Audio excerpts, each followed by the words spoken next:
254. Miocardiopatía y miocarditis. Definición y clasificación. La miocardiopatía es una enfermedad del músculo cardíaco. Se calcula que representa 5 a 10% de los casos de insuficiencia cardíaca y que la padecen 5 a 6 millones de pacientes en Estados Unidos. El término tiene por objeto excluir la disfunción cardíaca originada por otra cardiopatía estructural, como la arteriopatía coronaria, enfermedades valvulares primarias o hipertensión grave. Sin embargo, en el uso general, el término miocardiopatía isquémica en ocasiones se aplica para describir la disfunción difusa atribuida a arteriopatía coronaria de múltiples vasos, y miocardiopatía no isquémica para describir la miocardiopatía por otras causas. A partir de 2013, las miocardiopatías se definen como trastornos caracterizados por miocardio morfológica y funcionalmente anormal en ausencia de cualquier otra enfermedad que sea suficiente, por sí misma,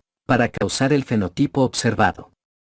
Se especificó además que muchas cardiomiopatías pueden atribuirse a una enfermedad genética. La clasificación tradicional de las miocardiopatías en las variantes dilatada, restrictiva e hipertrófica se basó inicialmente en estudios de autopsia y, más tarde, en datos electrocardiográficos. La miocardiopatía dilatada e hipertrófica puede diferenciarse con base en el grosor de la pared ventricular izquierda y en el tamaño de las cavidades. Sin embargo, la miocardiopatía restrictiva puede tener incremento variable en el grosor de la pared y en las dimensiones de las cavidades cardíacas, que varían desde reducidas a ligeramente incrementadas, con aumento notable de tamaño de las aurículas.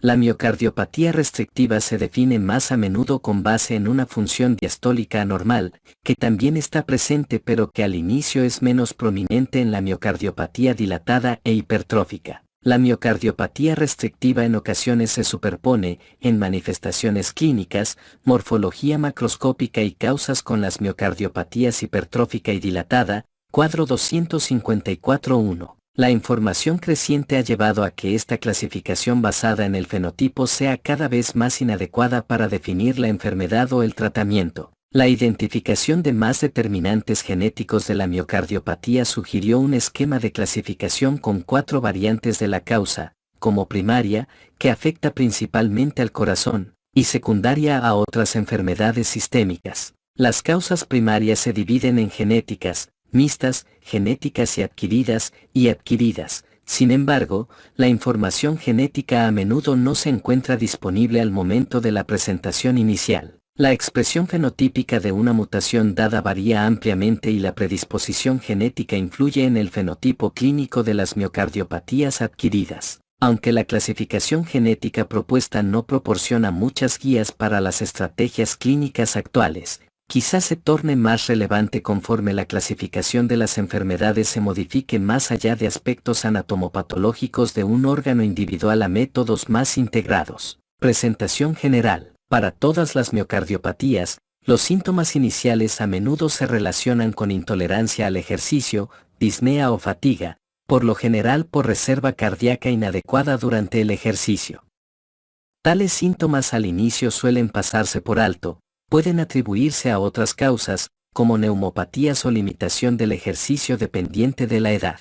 Conforme la retención de líquidos causa elevación de las presiones de llenado en reposo, puede ocurrir disnea durante las actividades cotidianas como vestirse o cuando el paciente se coloca en decúbito por las noches, acompañada de tos. Aunque a menudo se considera como un dato distintivo de congestión, el edema periférico puede estar ausente pese a retención intensa de líquidos, en particular en pacientes jóvenes en quienes pueden predominar la ascitis y molestias abdominales. El término inespecífico insuficiencia cardíaca congestiva describe solo el síndrome resultante de la retención de líquidos, que es común para los 3 tipos de miocardiopatía y también para las enfermedades cardíacas estructurales relacionadas con elevación de las presiones de llenado. Los 3 tipos de miocardiopatía pueden relacionarse con regurgitación de las válvulas auriculoventriculares, dolor torácico típico y atípico, taquiarritmias ventriculares y eventos embólicos. Cuadro 254.1. La valoración inicial comienza con una historia clínica y exploración física detalladas en busca de datos de enfermedades cardíacas,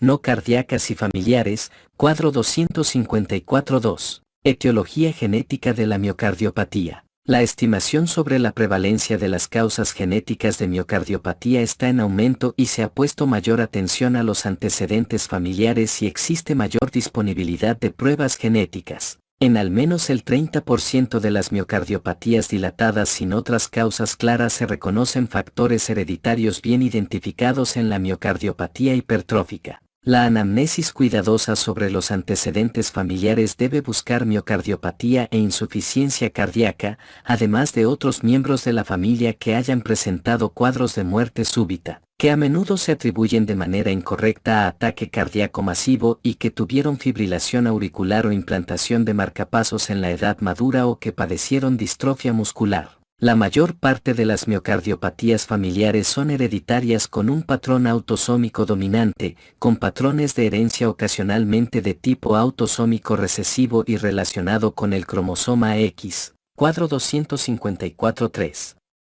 Las mutaciones no codificantes con sustitución de aminoácidos son las más comunes en casos de miocardiopatía. Las mutaciones de proteínas expresadas pueden interferir con la función del alelo normal a través de mecanismos negativos dominantes. Las mutaciones que introducen un cordón prematuro de detención, no codificante, o desplazan el marco de lectura, desplazamiento del marco de lectura, pueden crear la falta de proteínas truncadas o inestables, lo cual causa miocardiopatía, haploinsuficiencia. Las deleciones o duplicaciones de todo un exón o gen son causas poco comunes de miocardiopatía, con excepción de las distrofinopatías. Se han implicado muchos genes diferentes en la miocardiopatía humana, heterogeneidad de locus, y muchas mutaciones en dichos genes se han relacionado con enfermedad, heterogeneidad alélica. Aunque la mayor parte de las mutaciones identificadas son propias de familias individuales, varias mutaciones específicas se encuentran de manera repetida,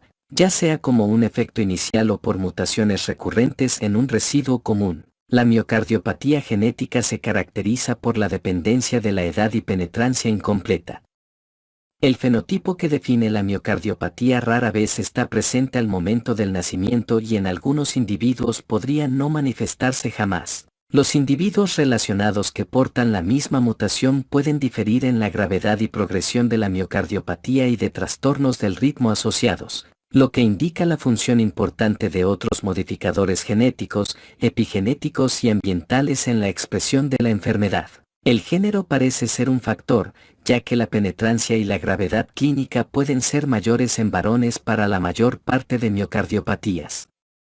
La expresión de la enfermedad clínica por lo general es más grave en 3 a 5% de los individuos que portan dos o más de las mutaciones relacionadas con la miocardiopatía. Sin embargo, por lo general no es factible pronosticar la evolución clínica del paciente con base en la mutación presente. Así, el tratamiento actual se basa en el fenotipo más que en el defecto genético. Hasta la fecha, la mayor utilidad de las pruebas genéticas para miocardiopatía es informar de dichas valoraciones a los familiares, pero en ocasiones permiten la detección de la enfermedad para la cual está indicado un tratamiento específico, como la reposición de enzimas metabólicas defectuosas en las enfermedades de Fabry y de Gaucher. Genes y vías en las miocardiopatías. Las mutaciones en los genes sarcoméricos, que codifican a las proteínas miofilamentosas gruesas y delgadas, son las mejor identificadas. Mientras que la mayor parte se asocia con miocardiopatía hipertrófica, un número creciente de mutaciones sarcoméricas se ha implicado hoy en día en la miocardiopatía dilatada y en algunos casos de miocardiopatía espongiforme del ventrículo izquierdo. Las causas genéticas mejor identificadas de miocardiopatía dilatada son mutaciones estructurales de la proteína gigante titina,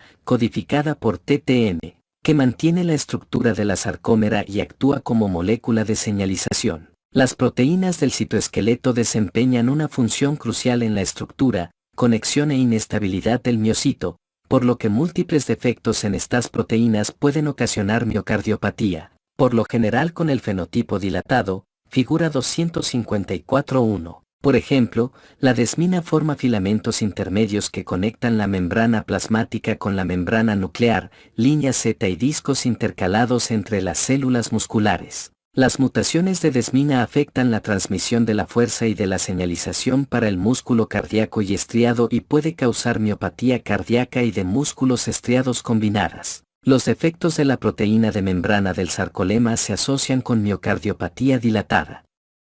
La mejor conocida es la distrofina, codificada por el gen DMD del cromosoma X, anomalías que causan la distrofia muscular de Duchenne y de Becker. Cabe señalar que puede adquirirse una distrofina anormal cuando el virus Coxsackie desdobla la distrofina durante la miocarditis viral.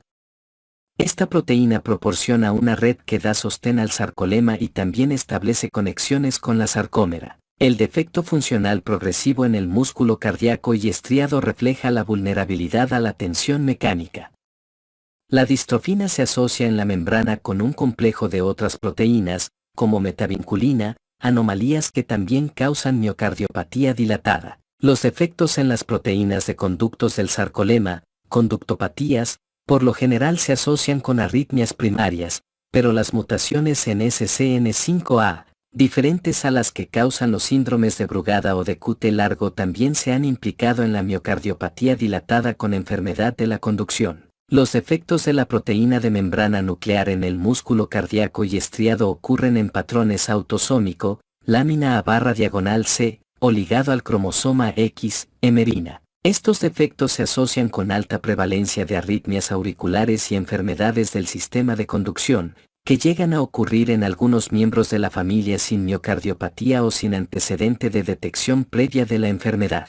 Los discos intercalados contribuyen a las conexiones intracelulares, permitiendo el acoplamiento mecánico y eléctrico entre las células y también conexiones con filamentos de desmina en la célula. Las mutaciones en proteínas del complejo desmosómico comprometen la fijación de los miocitos, que pueden desconectarse y morir, siendo sustituidos por grasa y tejido fibroso. Dichas áreas son muy arritmógenas y llegan a dilatarse para formar aneurismas. Aunque más a menudo se notan en el ventrículo derecho, displasia arritmógena del ventrículo derecho, tal alteración afecta a ambos ventrículos y también se conoce como miocardiopatía arritmógena. A causa de la conservación de las vías de señalización en múltiples sistemas, es de esperarse que se descubran más manifestaciones extracardíacas de anomalías genéticas de lo que inicialmente se esperaba que se manifestarán de manera exclusiva en el corazón. En cambio, se ha identificado claramente que los trastornos monógenos del metabolismo que afectan al corazón dañan a múltiples aparatos y sistemas.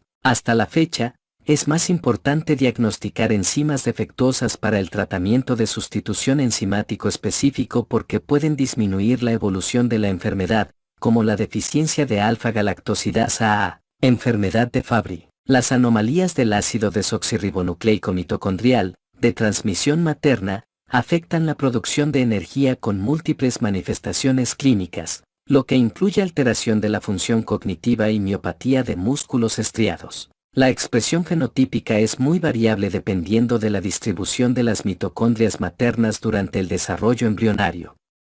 Las enfermedades sistémicas hereditarias, como la amiloidosis familiar y hemocromatosis, pueden afectar el corazón sin mutación de genes expresados en el corazón. Se considera la valoración en forma longitudinal de todos los miembros de la familia de cualquier paciente con enfermedad genética sospechada o demostrada. Los estudios de detección incluyen ecocardiograma y electrocardiograma. Las indicaciones e implicaciones para las pruebas genéticas confirmatorias específicas varían dependiendo de la mutación específica. Las dudas surgidas a los miembros de la familia sobre las enfermedades compartidas y transmitidas a la descendencia requieren un análisis serio y sensible, idealmente proporcionado por un asesor genético capacitado. Miocardiopatía dilatada. La miocardiopatía dilatada se caracteriza por aumento de tamaño del ventrículo izquierdo con disminución de la función sistólica medida por la fracción de eyección ventricular izquierda. Figuras 254.2, 254.3 y 254.4. La insuficiencia sistólica es más notable que la disfunción diastólica. Aunque el síndrome de miocardiopatía dilatada tiene múltiples causas, cuadro 254.4, parece existir una vía común de respuesta secundaria y progresión de la enfermedad. Cuando se adquiere una lesión miocárdica, algunos miocitos pueden morir inicialmente, mientras que otros sobreviven solo hasta que ocurre la muerte celular programada, apoptosis, y el resto de los miocitos sufre hipertrofia en respuesta al incremento de la tensión parietal. Los factores locales y circulantes estimulan las respuestas secundarias nocivas que contribuyen a la progresión de la enfermedad. El remodelamiento dinámico del andamiaje intersticial afecta la función diastólica y la intensidad de la dilatación ventricular. A menudo se desarrolla insuficiencia mitral conforme el aparato valvular se distorsiona y esta suele ser sustancial al momento en que la insuficiencia cardíaca es grave. Muchos casos que se presentan de manera aguda han progresado de forma sintomática a lo largo de estas etapas por meses o años. La dilatación y la función disminuida del ventrículo derecho pueden ser consecuencia directa de la lesión inicial, pero se desarrollan con mayor frecuencia en respuesta a la poscarga elevada que presenta la hipertensión pulmonar secundaria y en relación con las interacciones mecánicas con el ventrículo izquierdo desfalleciente. Al margen del grado y naturaleza de la lesión celular directa, la afectación funcional resultante a menudo incluye alguna contribución a las respuestas secundarias que podrían ser modificables o reversibles. Casi 50% de los pacientes con miocardiopatía de inicio reciente muestra recuperación sustancial espontánea. Incluso con enfermedad de larga evolución, algunos pacientes presentan mejoría espectacular hasta cifras cercanas a la fracción de eyección normal durante el tratamiento farmacológico, que es en particular notable con los agonistas beta-adrenérgicos asociados con inhibidores del sistema renina-angiotensina. Para pacientes en los cuales el bloqueo de rama izquierda del haz de His precede a la insuficiencia cardíaca por varios años, el marcapasos de resincronización cardíaca puede mejorar la fracción de eyección y disminuir el tamaño ventricular. El interés en el potencial para la recuperación de la miocardiopatía se ha visto estimulado aún más por la recuperación ocasional en la función del ventrículo izquierdo después de apoyo circulatorio mecánico prolongado. El diagnóstico y tratamiento para la miocardiopatía dilatada suelen ser dictados por la etapa de la insuficiencia cardíaca, capítulo 252, con aspectos específicos analizados en las causas relevantes más adelante. Miocarditis. La miocarditis, inflamación del corazón, puede ocurrir por múltiples causas, pero más a menudo se atribuye a agentes infecciosos que pueden lesionar el miocardio a través de invasión directa, producción de sustancias cardiotóxicas o por inflamación crónica con o sin infección persistente. No puede asumirse que existe miocarditis por la presentación de disminución de la función sistólica en casos de infección aguda, ya que cualquier infección grave que causa liberación sistémica de citocinas puede deprimir de manera transitoria la función cardíaca. La miocarditis infecciosa se ha reportado con casi todos los tipos de agentes infecciosos, pero más a menudo se asocia con virus y con el protozoario Trypanosoma cruzi. Miocarditis infecciosa. La patogenia de la miocarditis viral se ha estudiado ampliamente en modelos de ratones. Después de que los virus penetran a través del aparato respiratorio o tubo digestivo, pueden infectar órganos que poseen receptores específicos, como el de Coxsackie adenovirus en el corazón. La infección y replicación virales pueden causar lesión miocárdica y lisis. Por ejemplo, la proteasa enteroviral 2A facilita la replicación viral y la infección a través de la degradación de la proteína distrofina del miocito, que es crucial para la estabilidad del miocito. La activación de proteínas receptoras virales también puede activar las tirosincinasas del hospedador, que modifican el citoesqueleto para facilitar aún más la entrada de virus. La primera respuesta del hospedador ante la infección es una respuesta inmunitaria innata inespecífica, que depende en gran medida de receptores tipo TRO que reconocen los patrones antigénicos comunes.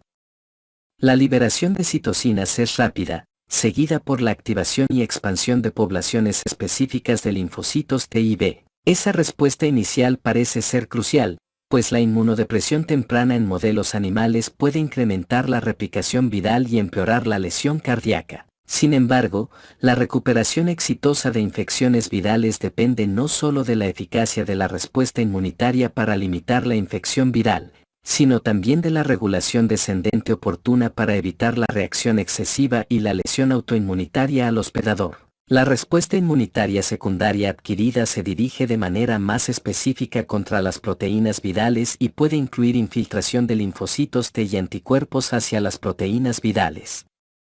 Si no se interrumpe, la respuesta inmunitaria adquirida puede perpetuar el daño cardíaco secundario. La liberación continua de citocinas activa las metaloproteinasas de matriz que pueden alterar el andamiaje de colágeno y elastina del corazón, potenciando la dilatación ventricular.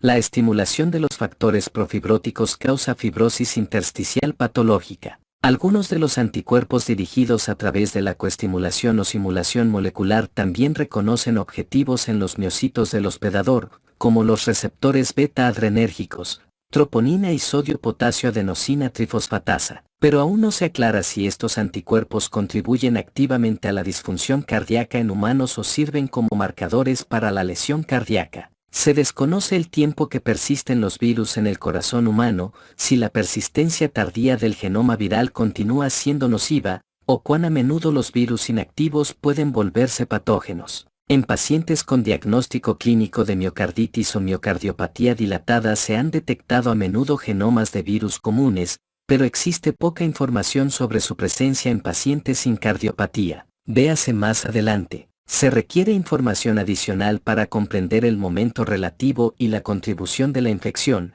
las respuestas inmunitarias y las adaptaciones secundarias en la progresión de la insuficiencia cardíaca después de miocarditis viral, figura 254.5. Presentación clínica de la miocarditis viral. La miocarditis viral aguda a menudo se manifiesta con signos y síntomas de insuficiencia cardíaca. Algunos pacientes presentan dolor torácico sugestivo de pericarditis o infarto agudo de miocardio. En ocasiones, la presentación predominante son taquiarritmias auriculares y ventriculares, o bien embolia pulmonar o sistémica por trombos intracardíacos.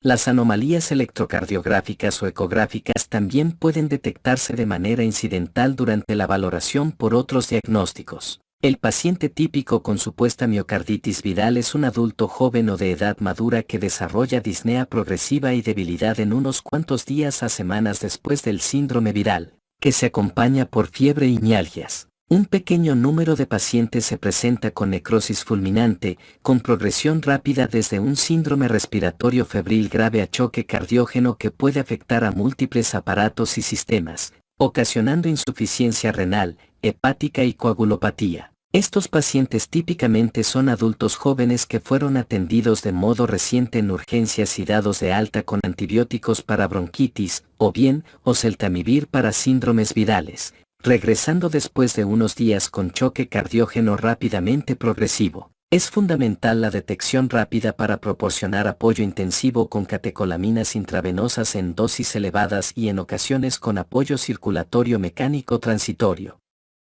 El reconocimiento de pacientes con esta presentación fulminante podría salvarles la vida al 50%, con mejoría demostrable en unas cuantas semanas. La fracción de eyección de estos pacientes a menudo se recupera a cifras casi normales, aunque la disfunción diastólica residual puede limitar el ejercicio intenso para algunos sobrevivientes. La miocarditis viral crónica se invoca a menudo, pero rara vez se prueba, como una entidad diagnóstica cuando no se puede identificar otra causa de miocardiopatía dilatada. Sin embargo, muchos casos que se supone son el resultado de miocarditis silenciosa se reconocen más tarde como debidos a causas genéticas o al consumo excesivo de alcohol o drogas estimulantes ilícitas. El porcentaje de miocardiopatía dilatada crónica debida a infección viral sigue siendo un tema de controversia. Valoración por laboratorio de la miocarditis.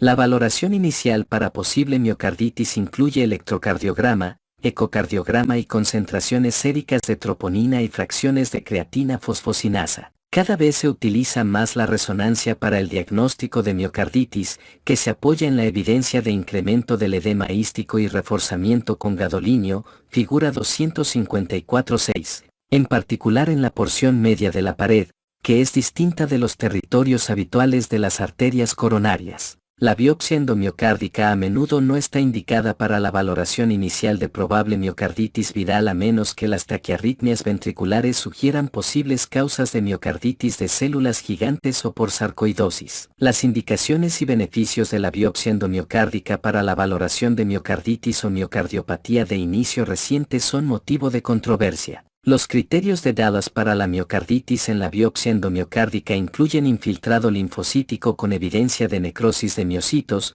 figura 254.7, y son negativos en 80 a 90% de los pacientes con miocarditis clínica. Los criterios negativos de Dallas pueden reflejar errores de la muestra o resolución temprana de infiltrado linfocítico, pero también reflejan la insensibilidad de la prueba cuando ocurre inflamación por citocinas y lesión mediada por anticuerpos. El examen histológico de la biopsia endomiocárdica revela causas infecciosas específicas como toxoplasmosis o citomegalovirus. Los estudios inmunohistoquímicos de las muestras de biopsia miocárdica se utilizan a menudo para identificar subtipos de linfocitos activos y también detectan regulación ascendente de antígenos a antígeno leucocitario humano, y la presencia de componentes del complemento atribuidos a la inflamación, pero se desconoce la especificidad e importancia de estos hallazgos. Un incremento en los títulos circulantes de virus entre muestras de sangre en las etapas aguda y de convalecencia apoya el diagnóstico de miocarditis viral aguda con mejoría potencial espontánea. No existe una utilidad establecida para la medición de los anticuerpos circulantes anticardíacos que pueden ser consecuencia, más que causa, de lesión miocárdica y que también se han encontrado en pacientes con arteriopatía coronaria y miocardiopatía genética. Los pacientes con síndromes virales recientes pueden clasificarse en 3 niveles de diagnóstico de miocarditis. 1. La posible miocarditis aguda subclínica se diagnostica cuando se produce un síndrome viral típico sin síntomas cardíacos, pero con biomarcadores de lesión cardíaca elevados, electrocardiograma sugestivo de lesión aguda, fracción de eyección del ventrículo izquierdo reducida o anomalías del movimiento de la pared regional. 2. Se diagnostica probable miocarditis aguda cuando los criterios mencionados se satisfacen y se acompañan también de síntomas cardíacos, como disnea o dolor torácico, que pueden ser consecuencia de pericarditis o miocarditis. Cuando las manifestaciones clínicas de pericarditis se acompañan de elevación de la troponina o de creatina quinasa fracción MB o anomalías de la cinética parietal cardíaca, se usan a veces los términos perimiocarditis o miopericarditis. 3. Se establece el diagnóstico de precisión de miocarditis cuando hay evidencia histológica o inmunohistológica de inflamación en la biopsia endomiocárdica, véase más adelante, y no se necesitan otros estudios de laboratorio o clínicos. Estos no han sido revisados para incluir hallazgos de la resonancia, virus específicos implicados en la miocarditis. En seres humanos, a menudo se sospecha que los virus son la causa directa de miocarditis clínica, pero rara vez se demuestra. El primer implicado fue la familia de picornavirus o virus ácido desoxirribonucleico, principalmente los enterovirus, virus Coxsackie, hechovirus y poliovirus. El virus de la gripe, influenza, otro ácido desoxirribonucleico virus, está implicado con frecuencia variable en temporadas de invierno y primavera conforme cambian los epítopos. De los virus ácido desoxirribonucleico se ha reconocido que los adenovirus, vaccinia, vacuna de la varicela, y el herpesvirus, varicela zoster, citomegalovirus, virus de Epstein-Barr, herpesvirus humano 6, causan miocarditis, pero también ocurre de manera común en población sana. La reacción en cadena de polimerasa detecta genomas virales en la mayoría de los pacientes con miocardiopatía dilatada, pero también en individuos control con corazón sano. Más a menudo se detectan parvovirus B19 y herpesvirus humano 6, que pueden afectar el aparato cardiovascular, en parte, a través de la infección de las células del endotelio vascular. Sin embargo, se desconoce su participación en casos de miocardiopatía crónica, ya que existe evidencia serológica de exposición en muchos niños y en la mayoría de los adultos. El virus de la inmunodeficiencia humana se asocia con incidencia de miocardiopatía dilatada de 1 a 2%, sin embargo, con el advenimiento de tratamiento antirretroviral de alta actividad, la infección por virus de inmunodeficiencia humana se ha asociado con una incidencia significativamente menor de enfermedad cardíaca. La miocardiopatía en virus de inmunodeficiencia humana puede ser consecuencia de la afección cardíaca con otros virus asociados, como citomegalovirus y virus de la hepatitis C, así como directamente por virus de inmunodeficiencia humana. Los fármacos antivirales para el tratamiento de la infección crónica por virus de inmunodeficiencia humana pueden causar miocardiopatía, tanto de manera directa como a través de hipersensibilidad farmacológica. Las manifestaciones clínicas pueden complicarse por derrames pericárdicos e hipertensión pulmonar. Existe una frecuencia elevada de miocarditis linfocítica en la autopsia y se ha demostrado la presencia de partículas virales en el miocardio en algunos casos, compatible con una causa directa. La hepatitis C se ha implicado de manera repetida en la miocardiopatía, en particular en Alemania y Asia.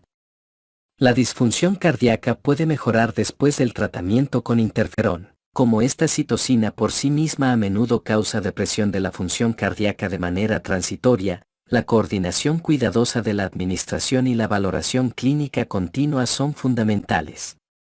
Aún no se han estudiado bien los efectos de los nuevos tratamientos para la hepatitis C sobre la función cardíaca. La afección del corazón por hepatitis B es poco común, pero puede observarse cuando se asocia con vasculitis sistémica, poliarteritis nudosa. Virus adicionales implicados específicamente en la miocarditis incluyen virus de parotiditis, virus sincitial respiratorio, arbovirus, dengue y fiebre amarilla, y adenovirus, fiebre Lassa. Sin embargo, para cualquier infección grave, la respuesta inflamatoria sistémica puede causar depresión inespecífica de la función cardíaca que por lo general se corrige si el paciente sobrevive. Tratamiento. A la fecha no se recomienda ningún tratamiento específico durante ninguna etapa de la miocarditis viral.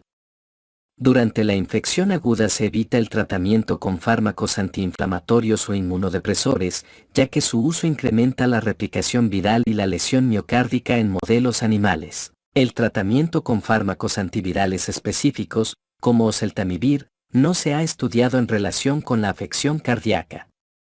Existe investigación continua sobre el impacto del tratamiento antiviral para el tratamiento de la persistencia viral crónica identificada mediante la biopsia endomiocárdica. Grandes estudios clínicos de tratamiento inmunodepresor para miocarditis con criterios de Dallas positivos han reportado resultados negativos. Existen algunos resultados iniciales alentadores e investigaciones continuas con el tratamiento con inmunodepresores para la miocarditis mediada por mecanismos inmunitarios definida por criterios inmunohistológicos en la biopsia o por la presencia de anticuerpos anticardíacos circulantes en ausencia de genomas virales miocárdicos. Sin embargo, a la fecha no se recomiendan tratamientos antivirales o antiinflamatorios. Hasta que se comprendan mejor las fases de la miocarditis viral y los efectos de los tratamientos dirigidos, el manejo continuará guiándose por recomendaciones generales para miocardiopatía dilatada, miocarditis parasitaria. La enfermedad de Chagas es la tercera infección parasitaria más común en el mundo y es la causa infecciosa de miocardiopatía. El protozoo Trypanosoma cruzi se transmite por la picadura de un insecto redúvido, que es endémico en regiones rurales de Sudamérica y Centroamérica. La transmisión también ocurre a través de hemotransfusión, donación de órganos, de la madre al feto y en ocasiones por vía bucal. Los programas para erradicar el insecto vector han disminuido la prevalencia de casi 16 millones a menos de 10 millones en Sudamérica, pero los casos identificados se han incrementado en países occidentales desarrollados, véase perspectivas globales. Se han implicado varios mecanismos patógenos. El parásito mismo puede causar destrucción de los miocitos y daño neuronal primario y las respuestas inmunitarias específicas pueden reconocer los parásitos por los antígenos relacionados y ocasionar activación inmunitaria crónica en ausencia de parásitos detectables. Las técnicas moleculares han revelado fragmentos persistentes de ácido desoxirribonucleico del parásito en individuos infectados. La evidencia adicional para la infección persistente es la erupción de lesiones cutáneas parasitarias durante la inmunodepresión después del trasplante cardíaco. Al igual que la miocarditis viral, la participación relativa de la infección persistente de lesión autoinmunitaria secundaria no se ha resuelto, figura 254.5. Un factor adicional en la población de la enfermedad de Chagas es la disfunción autonómica y el daño microvascular que puede contribuir a la enfermedad cardíaca y gastrointestinal. La fase aguda de la enfermedad de Chagas con parasitemia suele pasar inadvertida, pero en menos del 5% de los casos se presenta clínicamente en unas cuantas semanas después de la infección, con síntomas inespecíficos o en ocasiones con miocarditis aguda y meningoencefalitis. En ausencia de tratamiento antiparasitario, La etapa asintomática progresa con lentitud a lo largo de 10 a 30 años en casi 50% de los pacientes para manifestarse en el aparato gastrointestinal y cardíaco en la etapa crónica. Las características típicas de la enfermedad de Chagas son anomalías en el sistema de conducción, en particular la disfunción de los nódulos sinoauricular y auriculoventricular y bloqueo de rama derecha del haz de His. También pueden ocurrir fibrilación auricular y taquiarritmias ventriculares. Son comunes los aneurismas ventriculares pequeños, en particular en el vértice ventricular. Estos ventrículos dilatados son particularmente trombógenos, dando origen a embolia pulmonar y sistémica. El senodiagnóstico, la detección del parásito mismo, rara vez se realiza. Las pruebas serológicas para anticuerpos inmunoglobulina G específicos contra tripanosoma carecen de suficiente especificidad y sensibilidad, por lo que se requieren dos pruebas positivas separadas para establecer el diagnóstico. El tratamiento en etapas avanzadas se dirige a las manifestaciones clínicas de la enfermedad e incluye fármacos para la insuficiencia cardíaca, marcapasos desfibriladores y anticoagulación. Los tratamientos antiparasitarios más comunes son benznidazol y nifurtimox, que han sido eficaces en niños con infección crónica por Trypanosoma cruzi. Ambos medicamentos se vinculan con múltiples reacciones graves, que incluyen dermatitis, malestar gastrointestinal y neuropatía. Además, en un estudio grande de adultos con miocardiopatía de Chagas establecida, el benznidazol no previno la progresión de la enfermedad, dejando el papel de tratamiento antiparasitario sin claridad. La supervivencia es menor al 30% a los 5 años después del inicio de la insuficiencia cardíaca clínica manifiesta. Los pacientes sin enfermedad extracardíaca importante en ocasiones se han sometido a un trasplante, después de lo cual requieren pruebas de vigilancia y tratamiento antiparasitario recurrente para suprimir la reactivación de la infección. La tripanosomiasis africana es ocasionada por la picadura de la mosca tsetse y puede ocurrir en viajeros a África. La forma africana occidental es causada por Trypanosoma brucei-gambiense y progresa de forma asintomática a lo largo de varios años. La forma africana oriental es causada por Trypanosoma brucei-rhodesiense y puede progresar con rapidez a través de la infiltración perivascular a miocarditis e insuficiencia cardíaca, con arritmias frecuentes. El diagnóstico se establece por la identificación de tripanosoma en sangre, cambios linfáticos u otros sitios afectados. El tratamiento antiparasitario tiene eficacia limitada que depende del tipo específico y la etapa de la infección, hemolinfática o neurológica. La toxoplasmosis se contrae a través de carne infectada mal cocida de res o cerdo, heces de gato, trasplante de órganos, transfusión o transmisión materno-fetal. Los hospedadores con inmunodepresión tienen más probabilidades de experimentar reactivación de la infección latente a partir de quistes. Se han encontrado quistes en hasta 40% de pacientes de autopsia que fallecen por infección por virus de inmunodeficiencia humana.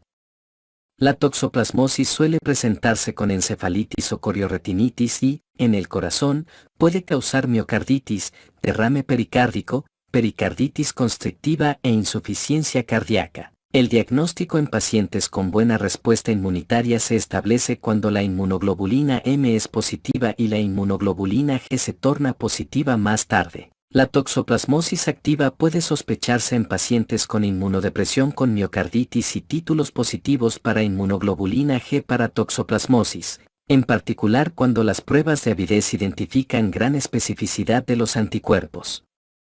Las muestras aleatorias en ocasiones revelan quistes en el miocardio. El tratamiento combinado puede incluir pirimetamina y sulfadiazina o clindamicina. La triquinosis es causada por la ingestión de larvas de Trichinella spiralis con carne mal cocida. Las larvas migran al músculo estriado causando mialgias, debilidad y fiebre. También se han observado edema facial y periorbitario así como conjuntivitis y hemorragia retiniana. Aunque la larva en ocasiones puede invadir el miocardio, rara vez ocurre insuficiencia cardíaca clínica y, cuando se observa, se atribuye a la respuesta inflamatoria eosinofílica. El diagnóstico se establece por anticuerpos séricos específicos que se apoya por la presencia de eosinófilos. El tratamiento incluye fármacos antihelmínticos, albendazol, mebendazol y glucocorticoides si la inflamación es grave. La afección cardíaca con equinococosis es poco común, pero llegan a formarse quistes y ocasionar rotura en el miocardio y pericardio. Infecciones bacterianas. La mayor parte de las infecciones bacterianas pueden afectar el corazón a través de invasión directa y formación de abscesos, pero rara vez lo hacen. Más a menudo, la respuesta inflamatoria sistémica deprime la contractilidad en infecciones graves y septicemia. La difteria afecta específicamente el corazón en casi 50% de los casos, y la afección cardíaca es la causa más común de muerte en pacientes con esta infección. La prevalencia de vacunas ha modificado la incidencia de la difteria de una enfermedad mundial infantil a países en los que no se realiza la inmunización sistemática y poblaciones de mayor edad que han perdido su inmunidad. El bacilo libera una toxina que afecta la síntesis de proteínas y que puede afectar de manera particular el sistema de conducción. Deben administrarse antitoxinas específicas tan pronto como sea posible, como una prioridad mayor que la antibiótico-terapia. Otras infecciones bacterianas sistémicas que afectan el corazón incluyen brucelosis, chlamidopila, legionela, meningococos, micoplasma, citacosis y salmonelosis, para las cuales el tratamiento específico se dirige a la infección sistémica. Las infecciones por clostridios causan daño miocárdico por la liberación de toxinas. Deben detectarse burbujas de gas en el miocardio y en ocasiones pueden formarse abscesos en el miocardio y pericardio. La infección estreptocócica con estreptococos beta hemolíticos a menudo se asocia con fiebre reumática aguda y se caracteriza por inflamación y fibrosis de las válvulas cardíacas y del tejido conjuntivo sistémico, pero también ocasiona miocarditis con infiltrados focales o difusos de células mononucleares. La tuberculosis puede afectar el miocardio directamente y a través de pericarditis tuberculosa, pero rara vez lo hace cuando la enfermedad se trata con antibióticos. La enfermedad de Whipple es causada por Traforama weblea. Las manifestaciones habituales ocurren en el aparato digestivo, pero también pueden ocurrir pericarditis, arteritis coronaria, lesiones valvulares y en ocasiones insuficiencia cardíaca clínica. Los regímenes antituberculosos con múltiples fármacos son eficaces, pero la enfermedad tiende a recaer incluso con el tratamiento apropiado. Otras infecciones. La miocarditis por espiroquetas. Se ha diagnosticado de biopsias miocárdicas que contienen Borrelia burgdorferi, microorganismo que causa la enfermedad de Lyme. La carditis de Lyme más a menudo se manifiesta con artritis y enfermedades del sistema de conducción que se resuelven en 1 a 2 semanas con antibiótico-terapia y que solo rara vez esté implicada en la insuficiencia cardíaca crónica. La miocarditis micótica puede ocurrir por diseminación hematógena o directa de la infección de otros sitios, la cual se ha descrito para la aspergilosis, actinomicosis, blastomicosis, candidiasis, coccidioidomicosis, criptococosis, histoplasmosis y mucormicosis. Sin embargo, la afección cardíaca rara vez es la característica clínica dominante de estas infecciones. Las infecciones por rickettsias, fiebre Q, fiebre manchada de las montañas rocosas, fiebre de los matorrales, a menudo se acompañan de cambios electrocardiográficos, pero la mayor parte de las manifestaciones clínicas se relaciona con afección vascular sistémica, miocarditis no infecciosa. La inflamación miocárdica puede ocurrir sin infección aparente previa.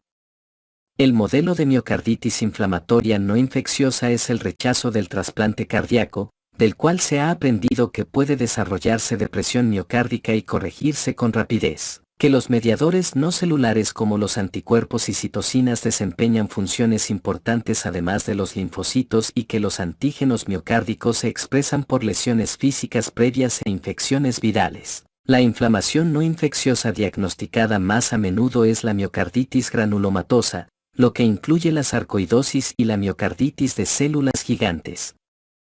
La sarcoidosis, que se revisa en el capítulo 360, es una enfermedad multisistémica que a menudo afecta a los pulmones. Aunque clásicamente se manifiesta con una elevada prevalencia en varones jóvenes estadounidenses de raza negra, la epidemiología parece estar cambiando, con incremento del reconocimiento de sarcoidosis en individuos caucásicos en regiones no urbanas. Los pacientes con sarcoidosis pulmonar se encuentran en alto riesgo de afección cardíaca, pero la sarcoidosis cardíaca también ocurre sin enfermedad pulmonar clínica. El agrupamiento regional de la enfermedad apoya la sospecha de que la reacción granulomatosa es desencadenada por un agente infeccioso o alergeno ambiental que aún no se ha identificado. Los sitios y densidad de los granulomas cardíacos, el tiempo de evolución y el grado de afección extracardíaca son notablemente variables. Los pacientes se presentan con insuficiencia cardíaca de inicio rápido y taquiarritmias ventriculares,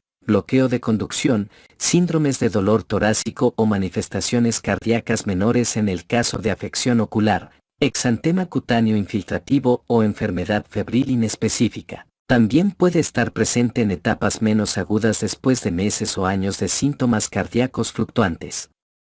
Cuando la taquicardia ventricular por el bloqueo de conducción domina la presentación inicial de la insuficiencia cardíaca sin arteriopatía coronaria, debe existir una elevada sospecha de enfermedad miocárdica granulomatosa. Dependiendo del tiempo de evolución, los ventrículos parecen presentar restricción o dilatación. A menudo hay predominio ventricular derecho de la dilatación y arritmias ventriculares, que en ocasiones se atribuyen inicialmente a displasia arritmógena del ventrículo derecho. Los aneurismas ventriculares pequeños son comunes. La tomografía de tórax a menudo revela linfadenopatía pulmonar incluso en ausencia de enfermedad pulmonar clínica. Las imágenes metabólicas, tomografía por emisión de positrones, de la totalidad del tórax pueden resaltar las lesiones activas de sarcoidosis, que presentan avidez por la glucosa. La resonancia nuclear del corazón puede identificar áreas probablemente inflamatorias. Para descartar infecciones crónicas, como tuberculosis o histoplasmosis como causa de adenopatía, el diagnóstico suele requerir estudio histopatológico para confirmación. La biopsia de ganglios linfáticos mediastínicos aumentados de tamaño puede proporcionar altas tasas de resultados. Los granulomas dispersos de la sarcoidosis pueden pasarse por alto con facilidad en la biopsia cardíaca, figura 254.8. El tratamiento de inmunodepresión para sarcoidosis se inicia con glucocorticoides en dosis elevadas, los cuales a menudo son más eficaces para las arritmias que para la insuficiencia cardíaca. Los pacientes con lesiones de sarcoidosis que persiste o recurre al reducir la dosis de corticosteroides se consideran elegibles para otros tratamientos de inmunodepresión, a menudo con fármacos utilizados para el trasplante cardíaco. Los marcapasos y los desfibriladores implantable suelen estar indicados para evitar el bloqueo cardíaco que pone en riesgo la vida por la taquicardia ventricular, respectivamente. Como la inflamación a menudo se resuelve con fibrosis extensa que afecta la función cardíaca y proporciona vías para arritmias con mecanismo de reentrada, el pronóstico para la mejoría es mejor cuando los granulomas no son extensos y la fracción de eyección no se ha reducido gravemente. La miocarditis de células gigantes es menos común que la sarcoidosis, pero representa 10 a 20% de los casos de biopsias positivas de miocarditis. La miocarditis de células gigantes típicamente se manifiesta con insuficiencia cardíaca rápidamente progresiva y taquiarritmias. Las lesiones granulomatosas difusas están rodeadas por infiltrado inflamatorio extenso que difícilmente podrían ser pasadas por alto en la biopsia endomiocárdica, en la que a menudo se encuentra infiltración extensa por eosinófilos. Las enfermedades asociadas son timomas, tiroiditis, anemia perniciosa y otras enfermedades autoinmunitarias y en ocasiones infecciones recientes. El tratamiento con glucocorticoides es menos eficaz que para sarcoidosis y en ocasiones se combina con otros fármacos inmunodepresores. La evolución suele ser el deterioro rápido que requiere soporte mecánico o trasplante urgente. Aunque la gravedad de la presentación y la histología miocárdica son más fulminantes que con la sarcoidosis, el hallazgo ocasional de miocarditis de células gigantes después de sarcoidosis sugiere que en algunos casos podrían representar diferentes etapas del mismo espectro de la enfermedad. La miocarditis eosinofílica puede ser una manifestación importante del síndrome de hipereosinofilia, que en países occidentales a menudo es idiopática, aunque en países del Mediterráneo y África probablemente sea consecuencia del antecedente de una infección. También puede observarse con síndromes de eosinofilia sistémica como síndrome de Churg-Strauss o cánceres. La miocarditis por hipersensibilidad a menudo es un diagnóstico inesperado, establecido cuando la biopsia reveló infiltración con linfocitos y células mononucleares con una elevada proporción de eosinófilos. Más a menudo, La reacción se atribuye a antibióticos, en particular aquellos que se toman de manera crónica, pero también se han implicado a fármacos como tiazidas, anticonvulsivos, indometacina y metildopa. Se han reportado asociaciones ocasionales con vacuna de la varicela. Aunque el recuento de eosinófilos circulantes puede encontrarse ligeramente elevado en la miocarditis por hipersensibilidad, no alcanza los elevados niveles del síndrome de hipereosinofilia. Dosis elevadas de glucocorticoides y la interrupción del fármaco desencadenante pueden ser curativas para la miocarditis por hipersensibilidad.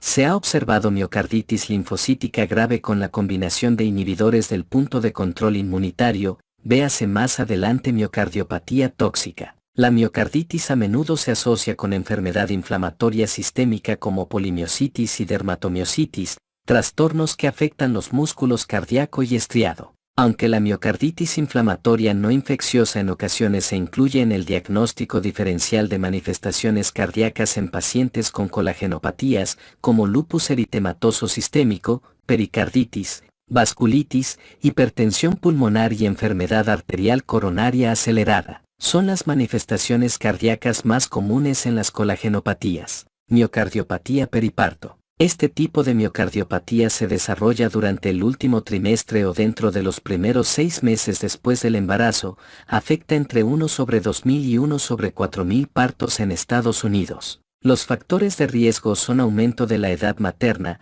multiparidad, embarazo gemelar, desnutrición, uso del tacto vaginal para el trabajo de parto prematuro y preeclampsia o toxemia del embarazo. Varios de estos factores de riesgo contribuyen a la señalización antiangiogénica para los inhibidores del factor de crecimiento endotelial vascular secretado, como el FLT1 soluble. Estudios recientes efectuados en animales y humanos confirmaron el papel de la disminución de la reserva angiogénica en la patogénesis de la miocardiopatía periparto, que puede ser rescatada mediante la corrección del desequilibrio angiogénico. Otro mecanismo propuesto recientemente invoca un fragmento anormal de la escisión de prolactina, que se induce por estrés oxidativo y también afecta la angiogénesis. Esta observación ha llevado a la investigación preliminar de la bromocriptina como posible tratamiento. Sin embargo, otros procesos también contribuyen a miocardiopatía periparto.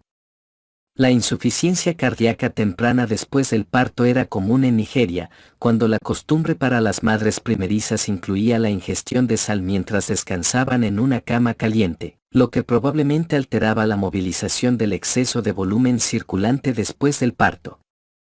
En el mundo occidental, la miocarditis linfocítica se ha encontrado a veces en la biopsia del miocardio. Se formuló la hipótesis de que esta inflamación refleja una mayor susceptibilidad a la miocarditis viral o a miocarditis autoinmune debido a la reactividad cruzada de los anticuerpos antiuterinos contra el músculo cardíaco. Como la mayor demanda circulatoria del embarazo puede agravar otras enfermedades cardíacas que no se reconocieron clínicamente, es crucial para el diagnóstico de miocardiopatía periparto que no haya evidencia de un trastorno cardíaco preexistente. Por el contrario, la insuficiencia cardíaca que se presenta temprano en el embarazo se ha denominado miocardiopatía vinculada con el embarazo.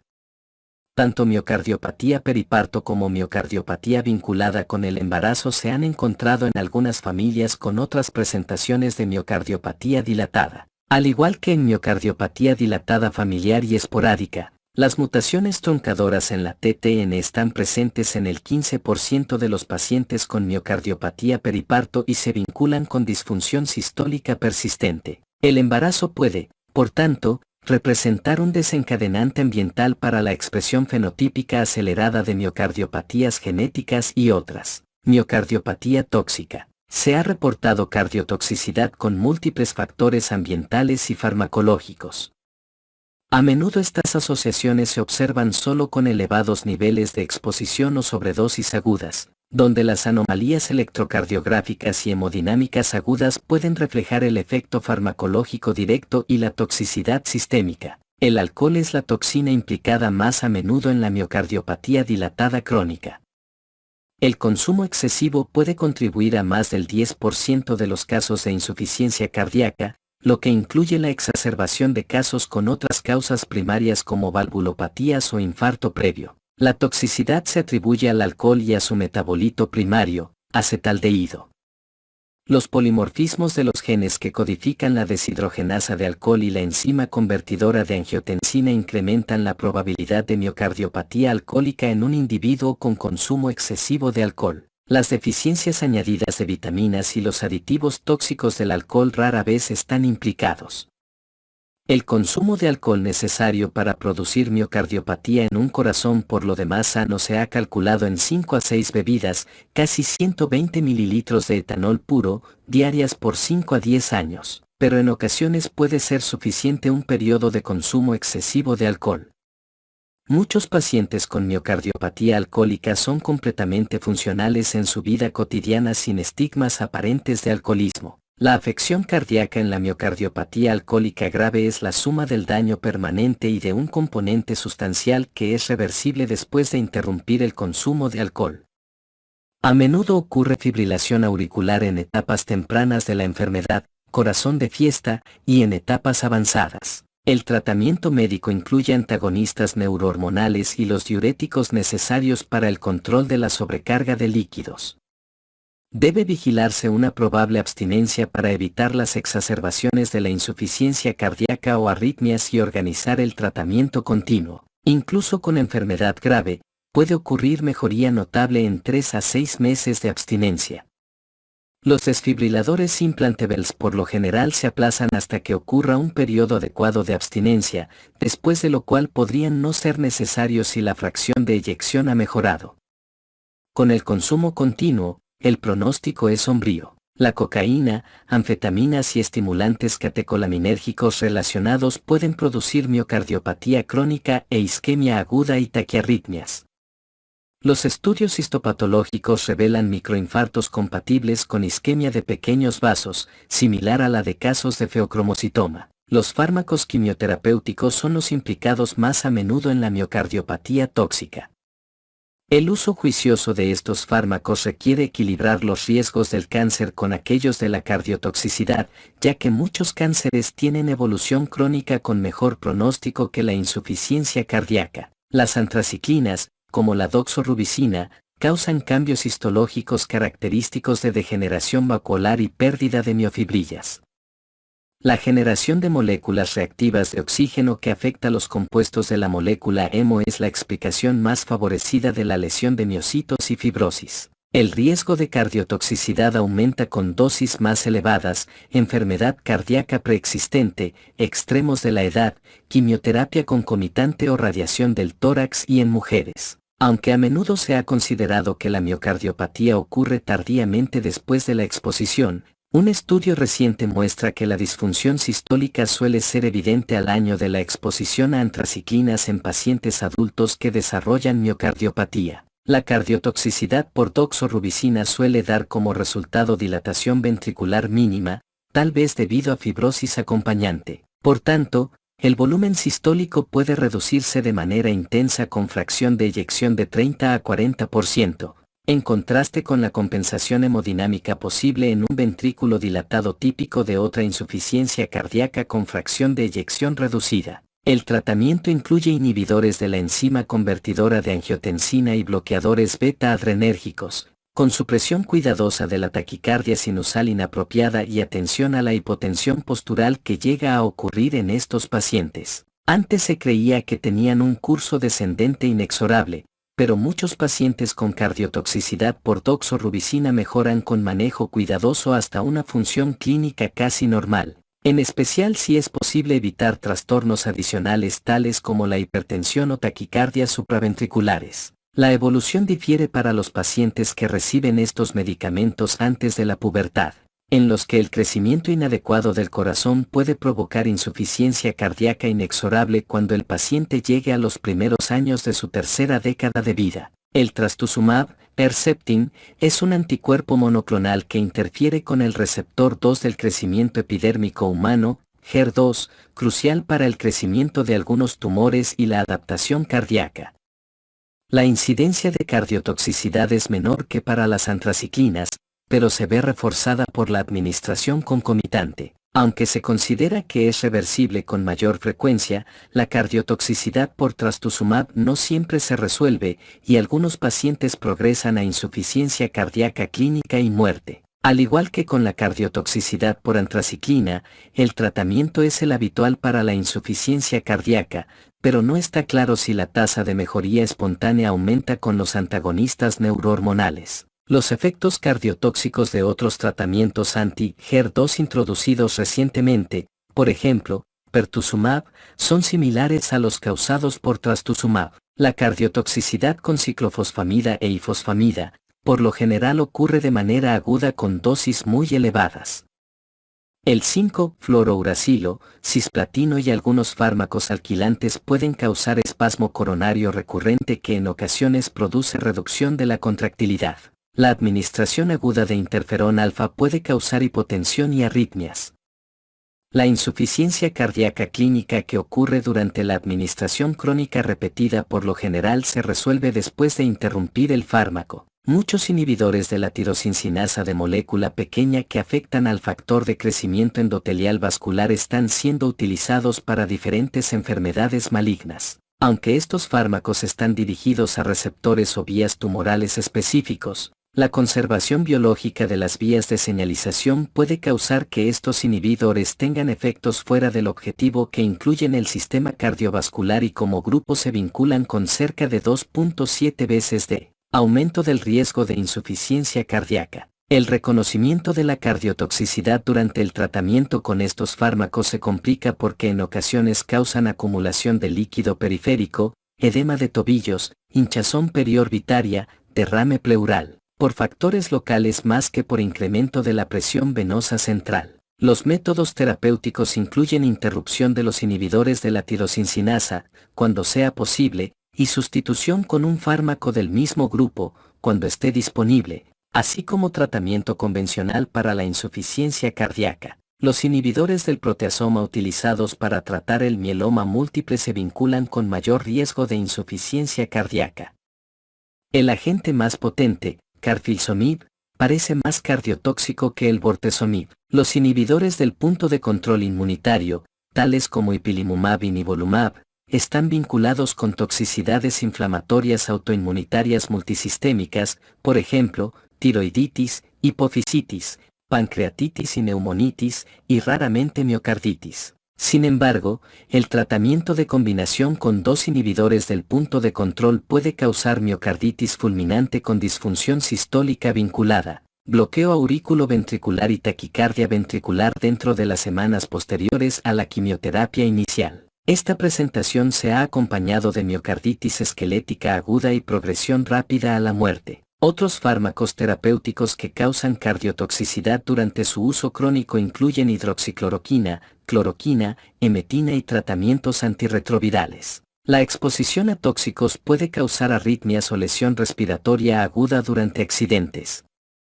La exposición crónica implicada en cardiotoxicidad incluye hidrocarburos, fluorocarbonos, arsénico, plomo y mercurio. Causas metabólicas de miocardiopatía. Los trastornos endocrinos afectan múltiples aparatos y sistemas, incluido el corazón.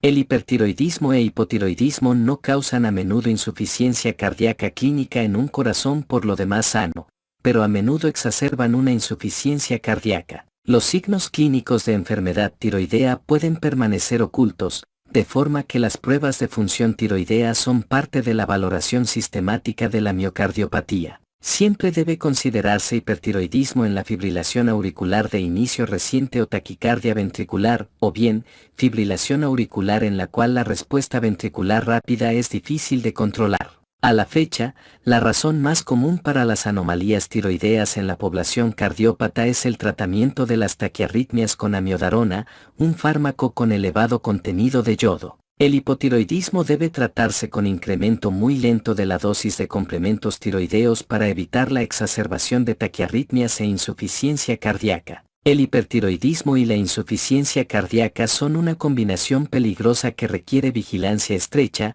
a menudo hospitalización, durante el ajuste de los fármacos antitiroideos, durante el cual puede ocurrir descompensación rápida y letal de la insuficiencia cardíaca. Es muy poco común la aparición de feocromocitoma, pero debe considerarse cuando un paciente tiene insuficiencia cardíaca y la debilidad notable de la presión arterial y frecuencia cardíaca, en ocasiones con palpitaciones episódicas, capítulo 380. Los pacientes con feocromocitoma a menudo tienen hipotensión postural. Además de los antagonistas de receptores alfa-adrenérgicos, el tratamiento definitivo requiere extirpación quirúrgica. Los estados de hiperrenina, como aquellos causados por estenosis de la arteria renal, pueden ocasionar disminución leve de la fracción de eyección con poca o ninguna dilatación ventricular y síntomas lábiles notables con edema pulmonar de rápida instauración, relacionada con modificaciones súbitas en el tono vascular y el volumen intravascular. Persiste la controversia sobre si la diabetes y la obesidad son suficientes para causar miocardiopatía. La mayor parte de la insuficiencia cardíaca en diabéticos es consecuencia de enfermedad coronaria epicárdica con incremento adicional en el riesgo arterial coronario por hipertensión acompañante y disfunción renal. La miocardiopatía puede ser consecuencia de resistencia a la insulina e incremento de los productos de glucosilación avanzada, lo que afecta la función sistólica y diastólica. Sin embargo, gran parte de la disfunción se atribuye a isquemia focal dispersa por arteriopatía coronaria distal con reducción del calibre y perfusión microvascular limitada, incluso sin estenosis focal proximal. La diabetes es un factor crítico en la insuficiencia cardíaca con fracción de eyección preservada junto con hipertensión, edad avanzada y género femenino. Por lo general se acepta la existencia de miocardiopatía por obesidad. Además de la afección cardíaca por la diabetes asociada, hipertensión e inflamación vascular del síndrome metabólico, la obesidad por sí misma se asocia con alteración de la expresión del exceso de volumen, lo que con el paso del tiempo puede ocasionar incremento de la tensión parietal y respuestas neurohumorales adaptativas secundarias. La retención de líquidos puede agravarse por el consumo de grandes cantidades de líquido y por la eliminación rápida de péptidos natriuréticos por el tejido adiposo. En ausencia de otra causa obvia de miocardiopatía en un paciente con obesidad con disfunción sistólica sin dilatación ventricular notable, la reducción de peso a menudo se acompaña de mejoría notable en la fracción de eyección y la función química. Se ha descrito mejoría de la función cardíaca después de cirugía bariátrica exitosa, aunque todo tratamiento quirúrgico mayor supone mayor riesgo para pacientes con insuficiencia cardíaca. La malabsorción postoperatoria y las deficiencias nutricionales, como las deficiencias de calcio y fosfato, pueden ser en particular nocivas en pacientes con miocardiopatía. Las deficiencias nutricionales en ocasiones pueden causar miocardiopatía dilatada, pero no son una causa común en los países occidentales desarrollados. La cardiopatía por beriberi por deficiencia de tiamina puede ser consecuencia de desnutrición en poblaciones desnutridas y en pacientes que obtienen la mayor parte de sus calorías del consumo de alcohol y se ha reportado en adolescentes que subsisten solo con alimentos procesados. Esta enfermedad al inicio consiste en un estado de vasodilatación con insuficiencia cardíaca de alto gasto que más tarde progresa a un estado de bajo gasto. La reposición de tiamina puede llevar a una recuperación rápida de la función cardiovascular. Las anomalías en el metabolismo de carnitina propician miocardiopatía dilatada restrictiva, por lo general en niños. La deficiencia de oligoelementos como selenio puede causar miocardiopatía, enfermedad de Keshan. El calcio es esencial para el acoplamiento de excitación-contracción. Las deficiencias crónicas de calcio, como las que ocurren con el hipoparatiroidismo, en particular en el postoperatorio, o por la disfunción intestinal, síndromes diarreicos y resección intestinal extensa, pueden causar insuficiencia cardíaca crónica grave que responde a lo largo de días o semanas de tratamiento intensivo de reposición de calcio. El fosfato es un componente de los compuestos ricos en energía necesarios para la transferencia eficaz de energía y de múltiples vías de señalización. Puede desarrollarse hipofosfatemia durante la inanición y al inicio de la realimentación tras un ayuno prolongado, y ocasionalmente durante la hiperalimentación. El magnesio es un cofactor para las reacciones dependientes de tiamina y para la sodio-potasio-adenosina trifosfatasa, pero la hipomagnesemia rara vez es suficiente para causar miocardiopatía clínica. La hemocromatosis se clasifica de manera variable como una enfermedad metabólica o por almacenamiento, capítulo 407. Se incluye entre las causas de miocardiopatía restrictiva, pero la presentación clínica a menudo es de miocardiopatía dilatada. La forma autosómica recesiva está relacionada con el gen HFE, con hasta 10% de población heterocigota para una mutación, la prevalencia clínica podría ser de hasta 1 en 500. Las bajas tasas observadas resaltan la limitada penetrancia de la enfermedad, lo que sugiere la participación de factores adicionales genéticos y ambientales como el alcoholismo para la expresión clínica. La hemocromatosis también puede adquirirse por sobrecarga de hierro por anemia hemolítica y transfusiones. El exceso de hierro se deposita en el compartimiento perinuclear de las células miocárdicas, con la resultante alteración de la estructura intracelular y de la función mitocondrial. El diagnóstico se establece con facilidad por la medición del hierro sérico y la saturación de transferrina, con un umbral mayor al 60% para varones y mayor al 45 a 50% para mujeres. La resonancia puede cuantificar las reservas de hierro en el hígado y en el corazón, y la biopsia endomiocárdica puede teñirse en busca de hierro, figura 254-9, lo cual es en particular importante si el paciente tiene otra causa de miocardiopatía. Si se diagnostica en etapas tempranas, la hemocromatosis a menudo puede tratarse con flebotomía repetida para eliminar el hierro. Para la sobrecarga de hierro más grave, el tratamiento de quelación de hierro con deferoxamina o deferacirox puede ayudar a mejorar la función cardíaca si la pérdida de miocitos y la sustitución fibrosa no son demasiado graves. Las metabolopatías congénitas en ocasiones se manifiestan con miocardiopatía dilatada, aunque más a menudo se relacionan con miocardiopatía restrictiva, cuadro 254-4, miocardiopatía dilatada familiar. Las bases genéticas para la miocardiopatía se revisan en la sección Etiología genética de la miocardiopatía. La frecuencia reconocida de afección familiar en la miocardiopatía dilatada se ha incrementado a más del 30%. Las mutaciones en TTN, que codifican la proteína gigante sarcomérica titina, son la causa más común de miocardiopatía dilatada, representan hasta 25% de los casos de enfermedad familiar. En promedio, un varón con mutación TTN desarrolla miocardiopatía una década antes que las mujeres, sin características clínicas distintivas. Las mutaciones en los genes de los filamentos gruesos y delgados representan casi el 8% de los casos de miocardiopatía dilatada que pueden manifestarse en etapas tempranas de la infancia. Los síndromes de miocardiopatía familiar más reconocibles con manifestaciones extracardíacas son las distrofias musculares.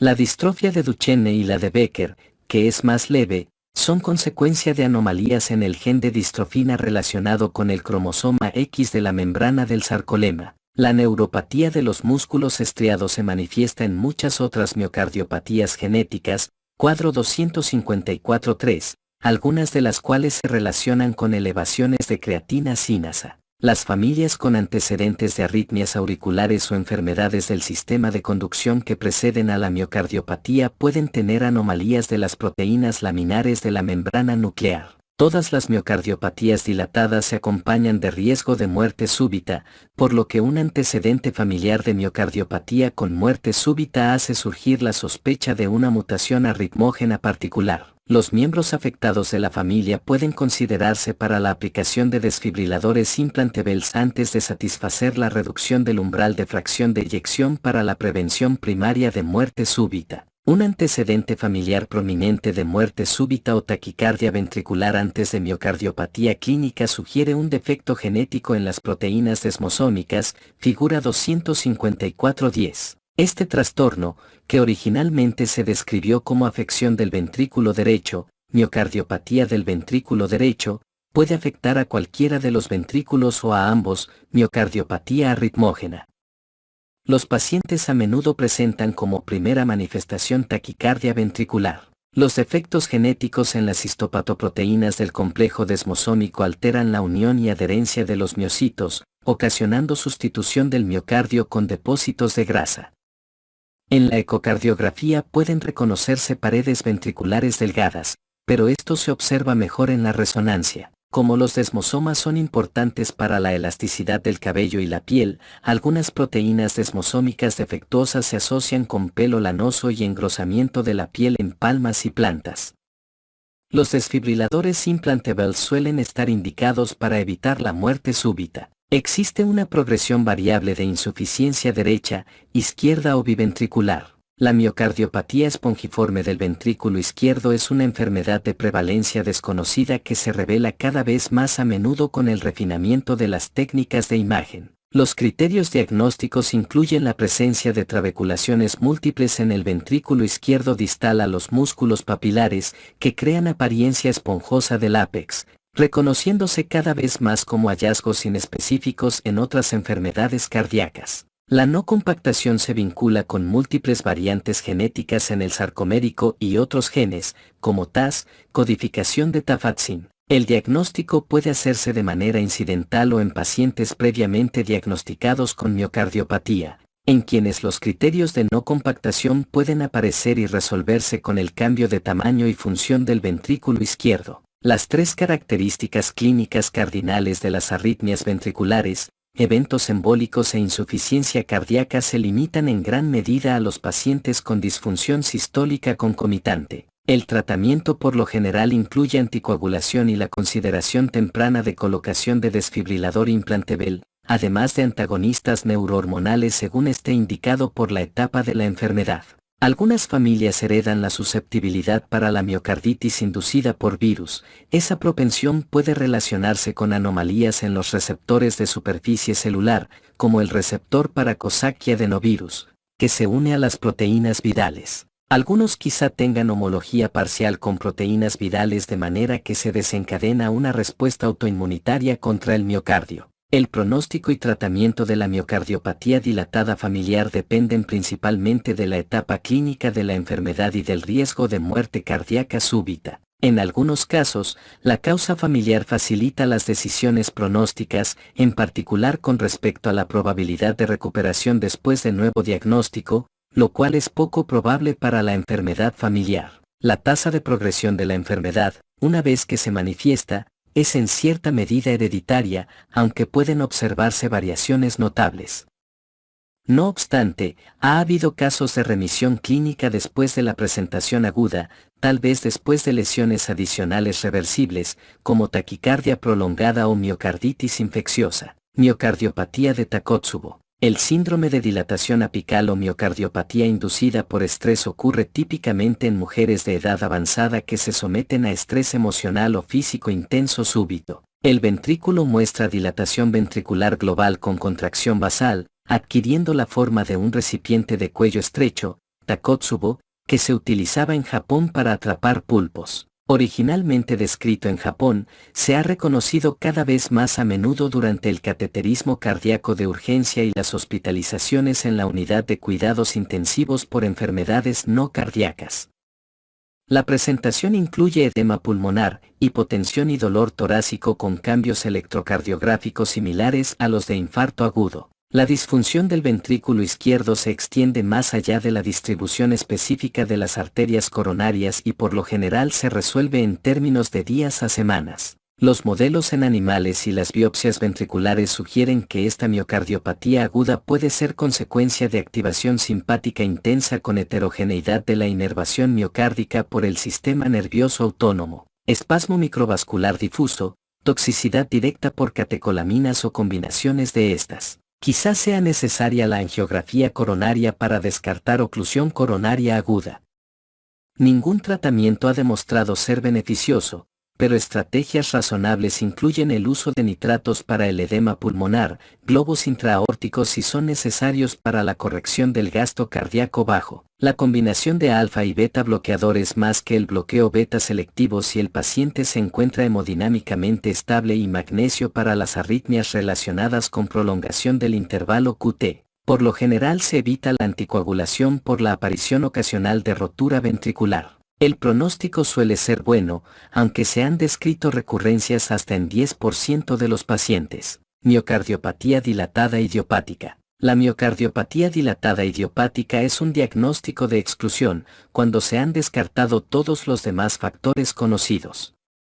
Casi 2/3 partes de las miocardiopatías dilatadas aún se etiquetan como idiopáticas. Sin embargo, una proporción sustancial de estas reflejan enfermedades genéticas no identificadas. La búsqueda continua de la causa durante el tratamiento de la insuficiencia cardíaca crónica a menudo revela causas específicas en etapas avanzadas de la evolución del paciente. Superposición de tipos de miocardiopatía. Las limitaciones de la clasificación fenotípica han revelado múltiples superposiciones entre las causas y presentaciones de los tres tipos. La miocardiopatía con disminución de la función sistólica pero sin dilatación grave puede representar una miocardiopatía dilatada en etapas tempranas, miocardiopatía con dilatación mínima o enfermedades restrictivas, sin incremento notable en el grosor de la pared ventricular. Por ejemplo, la sarcoidosis y hemocromatosis pueden manifestarse como enfermedad dilatada o restrictiva. Las etapas tempranas de la amiloidosis a menudo se confunden con miocardiopatía hipertrófica. Quizá ocurra progresión de la miocardiopatía hipertrófica a la fase de agotamiento, en ocasiones con disminución de la contractilidad y dilatación ventricular leve.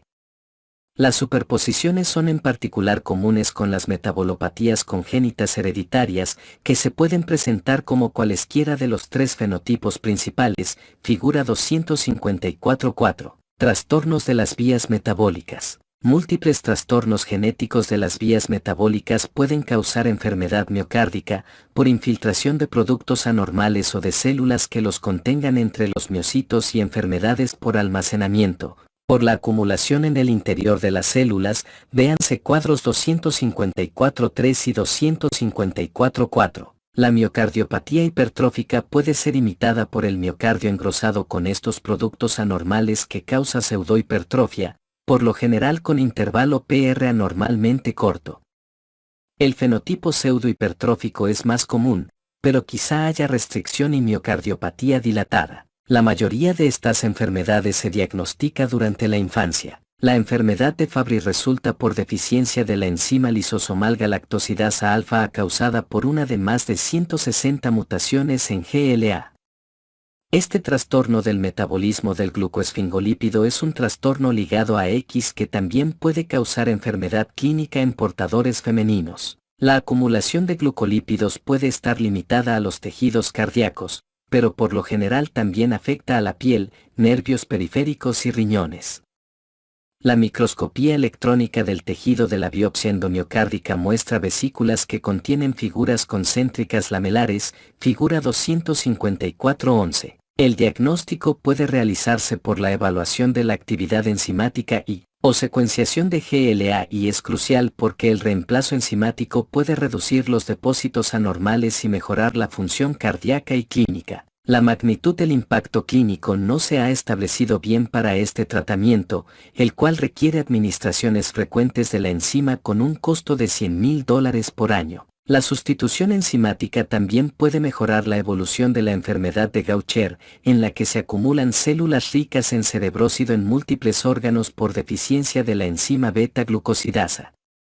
Las células ricas en cerebrócido infiltran el corazón, lo que puede ocasionar derrame pericárdico hemorrágico y valvulopatía. Las enfermedades por almacenamiento de glucógeno ocasionan la acumulación de productos de almacenamiento lisosómico y la acumulación de glucógeno intracelular, en particular en la glucogenosis tipo 3 por un defecto en la enzima desramificadora. Existen más de 10 tipos de mucopolisacaridosis, en los cuales trastornos autosómicos dominantes o relacionados con el cromosoma X ocasionan deficiencias en enzimas lisosómicas que llevan a la acumulación de glucosaminoglucanos en el esqueleto, sistema nervioso y en ocasiones en el corazón. Con la facies característica, talla corta y afección cognitiva frecuente, la mayoría de los individuos se diagnostica en etapas tempranas de la infancia y fallece antes de llegar a la edad adulta. La carnitina es un cofactor esencial en el metabolismo de los ácidos grasos de cadena larga.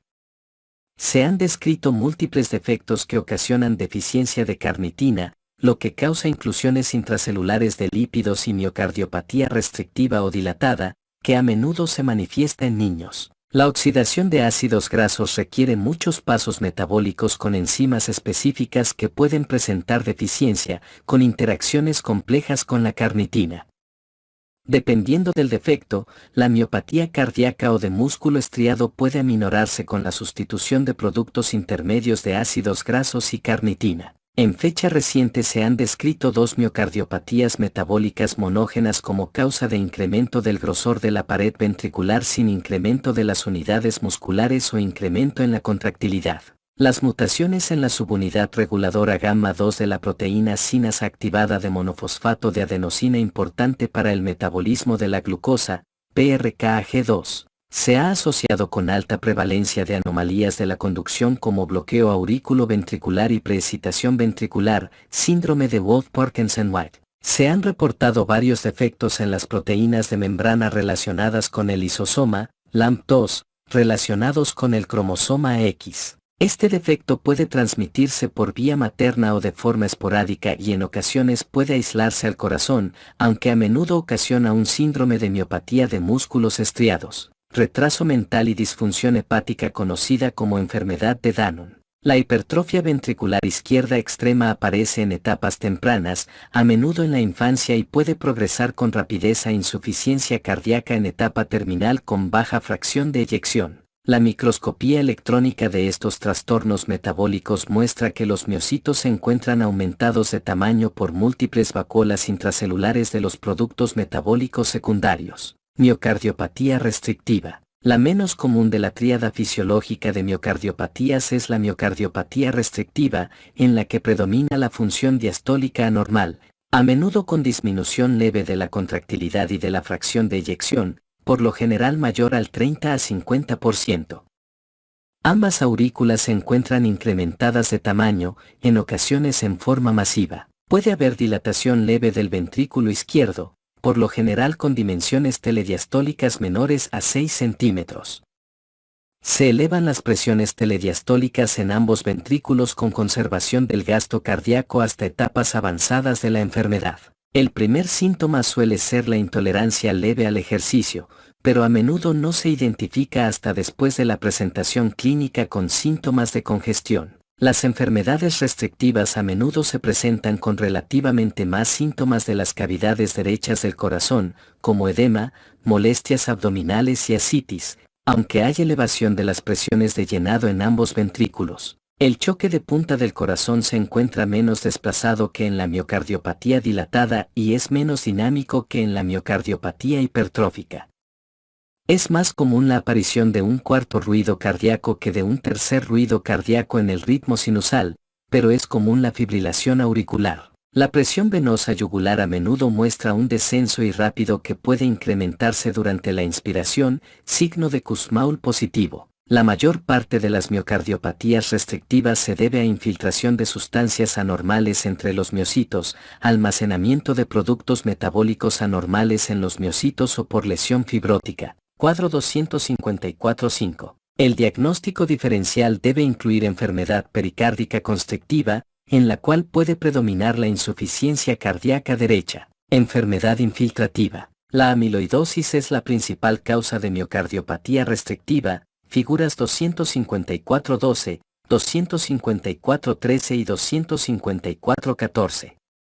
Varias proteínas pueden ensamblarse para formar hojas beta de proteína amiloide, que se deposita con consecuencias diferentes dependiendo del tipo de proteína.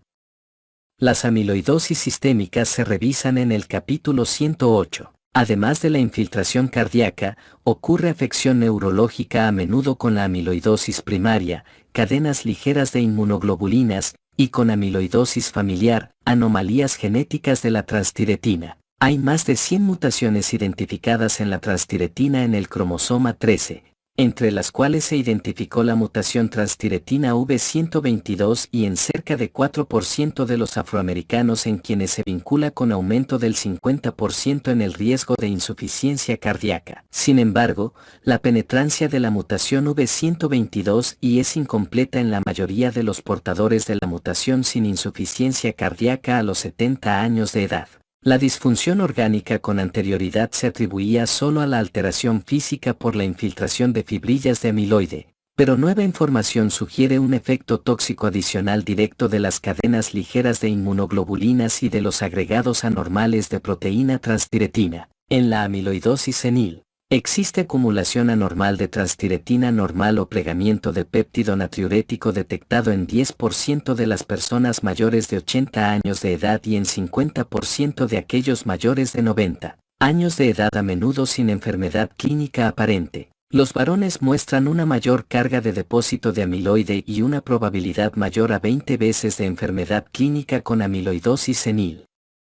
Con el envejecimiento de la población pronto la amiloidosis senil será la más común de las amiloidosis. La amiloidosis cardíaca clásicamente se sospecha por el engrosamiento de la pared ventricular con electrocardiograma que muestra voltajes bajos.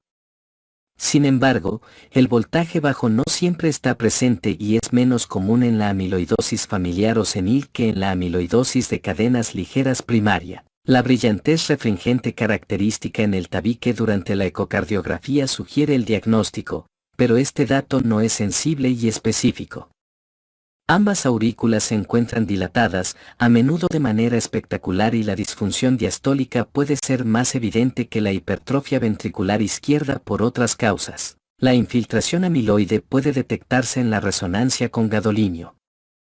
Las imágenes con pirofosfato de tecnecio son sensibles y específicas para la amiloidosis TTR en oposición a la amiloidosis de cadenas ligeras. En ocasiones puede establecerse el diagnóstico de amiloidosis primaria familiar por biopsias de grasa abdominal o rectal, pero la amiloidosis cardíaca se identifica con mayor fiabilidad de la biopsia cardíaca, en la cual las fibrillas de amiloide infiltran de manera difusa el miocardio, en particular alrededor del sistema de conducción y de los vasos coronarios, figura 254-14.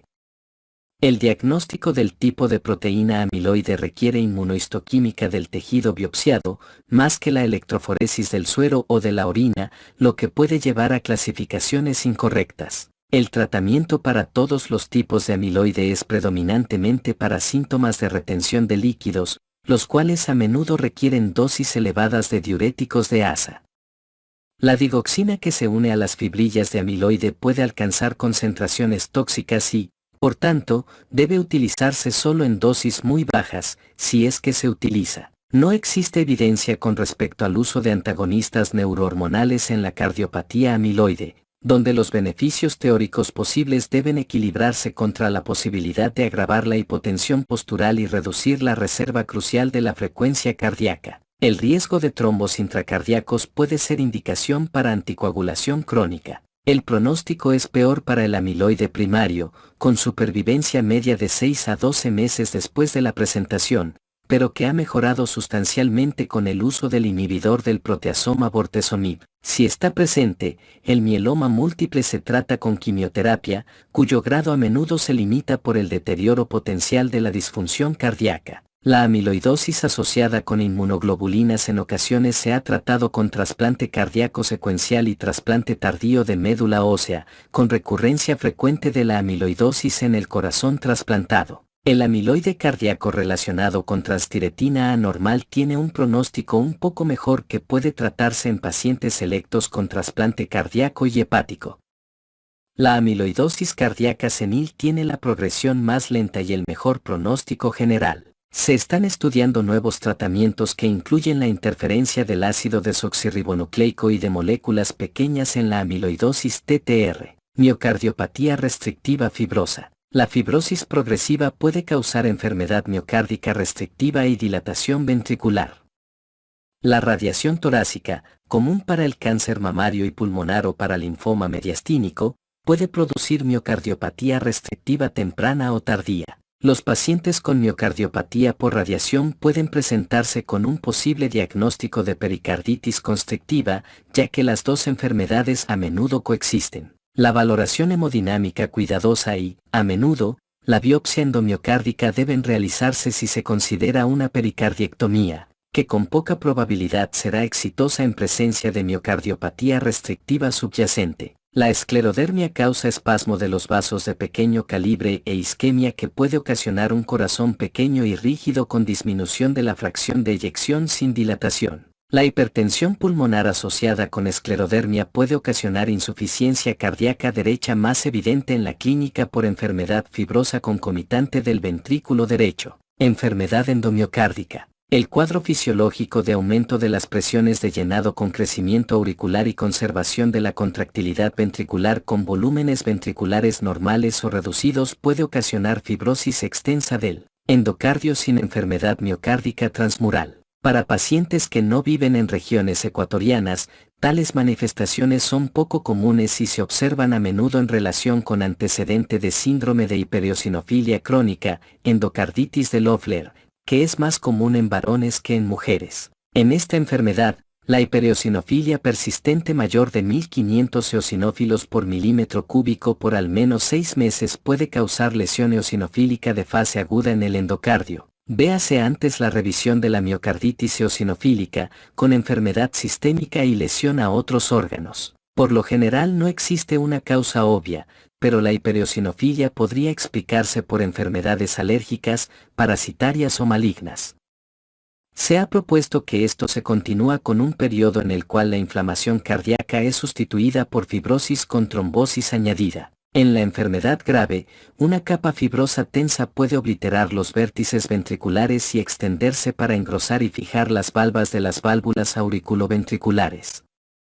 La enfermedad clínica puede manifestarse con insuficiencia cardíaca, eventos embólicos y arritmias auriculares. Mientras que esto es factible, la secuencia de la transición de miocarditis eosinofílica o endocarditis de Loeffler a fibrosis endomiocárdica no se ha demostrado con claridad.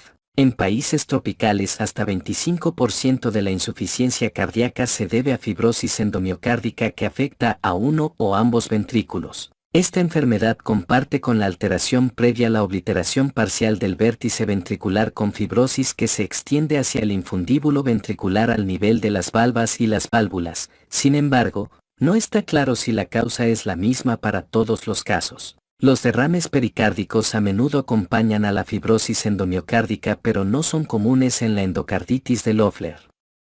Para la fibrosis endomiocárdica no existe diferencia de género, pero la prevalencia es mayor en población estadounidense de raza negra, mientras que la fibrosis endomiocárdica tropical quizá represente la etapa terminal de enfermedades de hipereosinofilia previa desencadenadas por parásitos endémicos. Por lo general no se comenta ninguna infección parasitaria previa ni hipereosinofilia.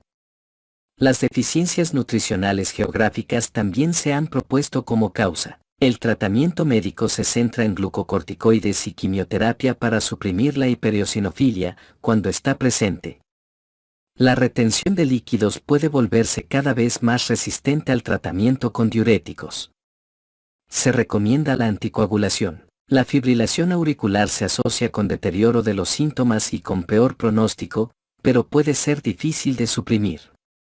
La resección quirúrgica de los vértices y la sustitución de las válvulas fibrosas puede mejorar los síntomas, pero la morbilidad y mortalidad quirúrgicas y las tasas tardías de recurrencia son elevadas. La serotonina secretada por los tumores carcinoides puede producir placas fibrosas en el endocardio y en las válvulas de las cavidades derechas del corazón, con afección ocasional de las válvulas de las cavidades izquierdas. Las lesiones valvulares pueden ser por estenosis o por insuficiencia. Los síntomas generales incluyen rubor cutáneo y diarrea. Las enfermedades hepáticas por metástasis a dicho órgano quizá limiten la función hepática, por lo que permiten que más serotonina alcance la circulación venosa. Miocardiopatía hipertrófica. Se define como hipertrofia ventricular izquierda que se desarrolla en ausencia de factores hemodinámicos causales, como hipertensión, valvulopatía aórtica o enfermedades sistémicas por almacenamiento o por infiltración. Figuras 254.15 y 254.16. Previamente se habían denominado miocardiopatía obstructiva hipertrófica, hipertrofia asimétrica del tabique y estenosis aórtica hipertrófica idiopática. Sin embargo, la terminología aceptada hoy en día es miocardiopatía hipertrófica con o sin obstrucción. La prevalencia en Estados Unidos, Japón y China es de casi 1 en 500. Es la principal causa de muerte súbita en individuos jóvenes y es una causa importante de insuficiencia cardíaca. Aunque la presentación en edad pediátrica se asocia con incremento de la morbilidad y mortalidad tempranas, el pronóstico para pacientes diagnosticados en la edad adulta suele ser favorable. La agregación familiar de la miocardiopatía hipertrófica se ha observado desde la identificación de la enfermedad hace casi 55 años. La detección ecocardiográfica de las familias revela patrón de herencia autosómico dominante. Los estudios genéticos iniciales utilizando análisis de vinculación en grandes familias identificaron la mutación causante de la enfermedad en los genes sarcoméricos. La mutación sarcomérica está presente en casi 60% de los pacientes con miocardiopatía hipertrófica y es más común en aquellos con enfermedad familiar e hipertrofia característica asimétrica del tabique. Se ha implicado a más de 9 diferentes genes de las sarcómeras con más de 1.400 mutaciones, aunque casi 80% de los pacientes tiene mutaciones en MYH7 o MYBPC3, cuadro 254.3. La miocardiopatía hipertrófica se caracteriza por penetrancia incompleta dependiente de la edad. El fenotipo definitorio de hipertrofia ventricular izquierda rara vez está presente al nacimiento y por lo general se desarrolla en etapas avanzadas de la vida. En consecuencia, la detección de miembros de la familia debe iniciarse en la adolescencia y prolongarse hasta la edad adulta. En portadores de la mutación MYBPC3, la edad promedio de desarrollo de la enfermedad es a los 40 años, mientras que 30% permanece sin hipertrofia hasta después de los 70 años de edad. Los individuos relacionados que portan la misma mutación tienen una extensión y patrón diferentes de hipertrofia, por ejemplo, asimétrica en lugar de concéntrica, aparición de obstrucción del infundíbulo ventricular y resultados clínicos asociados, por ejemplo, muerte súbita, fibrilación auricular. Al nivel de la sarcómera, las mutaciones de miocardiopatía hipertrófica ocasionan incremento de la sensibilidad al calcio, generación de fuerza máxima y actividad de AT-pasa. La manipulación del calcio se afecta a través de la modificación de proteínas reguladoras. Las mutaciones de la sarcómera causan producción anormal de energía y alteración de la relajación, ambas de manera directa y como resultado de la hipertrofia. La miocardiopatía hipertrófica se caracteriza por mala alineación y desorden de las miofibrillas aumentadas de tamaño y de los miocitos, figura 254-17, lo cual también puede ocurrir en menor grado en otras cardiopatías. Aunque la hipertrofia es la característica definitoria de la miocardiopatía hipertrófica, también están presentes la fibrosis y la enfermedad microvascular. La fibrosis intersticial es detectable antes de que se desarrolle hipertrofia evidente y tal vez es consecuencia de la activación temprana de las vías profilácticas. En la mayoría de los pacientes con miocardiopatía evidente, pueden detectarse en la resonancia áreas focales de sustitución fibrosa. Estas áreas de cicatrización pueden representar el sustrato para el desarrollo de arritmias ventriculares. El incremento del grosor y la disminución de la terminal de los vasos intramurales en el miocardio hipertrófico contribuyen a la isquemia microvascular y angina. El microinfarto del miocardio hipertrofiado podría ser el mecanismo para la sustitución de formación de cicatrices. Desde el punto de vista macroscópico, la hipertrofia por lo general se manifiesta como engrosamiento ventricular no uniforme, figura 254-15. El tabique interventricular es la ubicación típica de la hipertrofia máxima, aunque otros patrones de remodelación hipertrófica incluyen la concéntrica y la mesoventricular. La hipertrofia confinada al vértice ventricular, miocardiopatía hipertrófica apical, es menos común que la variante familiar que tiene un sustrato genético diferente, con mutaciones de las sarcómeras presentes en solo casi 15% de los casos. La obstrucción del infundíbulo ventricular izquierdo representa el centro más común del diagnóstico e intervención, aunque la disfunción diastólica, la fibrosis miocárdica y la isquemia microvascular también contribuyen a la disfunción contráctil y al incremento de las presiones intracardíacas. La obstrucción está presente en casi 30% de los pacientes en reposo y puede ser causada por el ejercicio en otro 30%. La función sistólica se inicia con fuerzas de arrastre, que desplazan la válvula mitral anterior, desplazada en dirección anterógrada y aumentada de tamaño, para ponerse en contacto con el tabique ventricular hipertrófico. Quizá ocurra coaptación de la válvula mitral, lo que ocasiona insuficiencia mitral posterior. Con el fin de conservar el volumen sistólico a través de la obstrucción del infundíbulo ventricular, el ventrículo genera una mayor presión, lo que ocasiona incremento de la tensión parietal y aumento de la demanda de oxígeno miocárdico. El tamaño pequeño de la cavidad y el incremento de la contractilidad exacerba la gravedad de la obstrucción.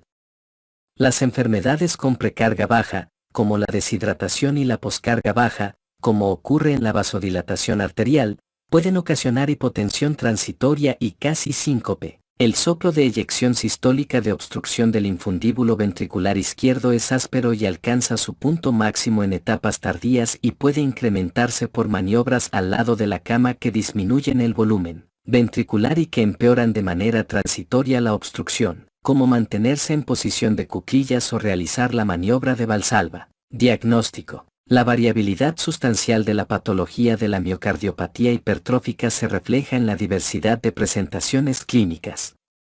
Los pacientes pueden diagnosticarse después de haber realizado valoraciones dirigidas por datos físicos anormales, soplo, o síntomas de disnea de esfuerzo, angina o síncope. El diagnóstico también se establece después de valoraciones para la detección de la enfermedad en miembros de la familia.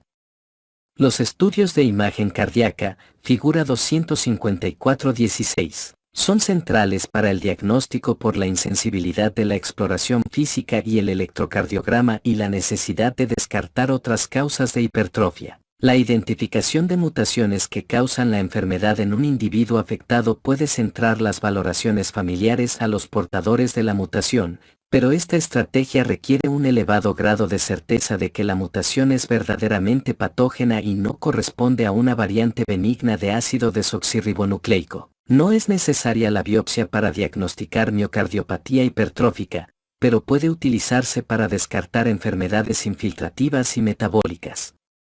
El ejercicio intenso, corazón de atleta, puede causar grados intermedios de hipertrofia fisiológica difícil de diferenciar de la miocardiopatía hipertrófica leve. A diferencia de la miocardiopatía hipertrófica, la hipertrofia en el corazón del deportista tiende a desaparecer con la interrupción del entrenamiento y se acompaña de una capacidad para el esfuerzo superior a la normal. Volumen máximo de oxígeno mayor de 50 ml por kilo por minuto, dilatación ventricular leve y función diastólica normal. Tratamiento. Miocardiopatía hipertrófica. El tratamiento se dirige a mejorar los síntomas y evitar la muerte súbita y apoplejía, figura 254-18.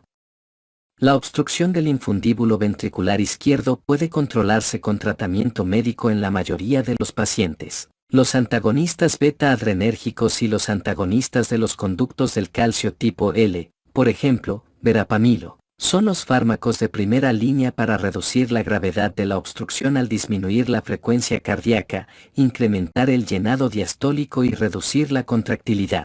Los síntomas persistentes de disnea de esfuerzo o dolor torácico en ocasiones pueden controlarse con la adición de disopiramida, un antiarrítmico con propiedades inotrópicas negativas potentes. Los pacientes con o sin obstrucción pueden desarrollar síntomas de insuficiencia cardíaca por retención de líquidos y requerir tratamiento dietético para la congestión venosa. Casi 5% de los pacientes desarrolla síntomas graves resistentes al tratamiento médico, para los cuales la miomectomía quirúrgica o la ablación del tabique con alcohol pueden ser métodos eficaces. La miomectomía es un procedimiento desarrollado hace más de 50 años, alivia la obstrucción del infundíbulo ventricular al extirpar parte del miocardio del tabique que participa en la obstrucción dinámica. En pacientes selectos, la mortalidad perioperatoria es extremadamente baja con excelente supervivencia a largo plazo sin recurrencia de la obstrucción o de los síntomas.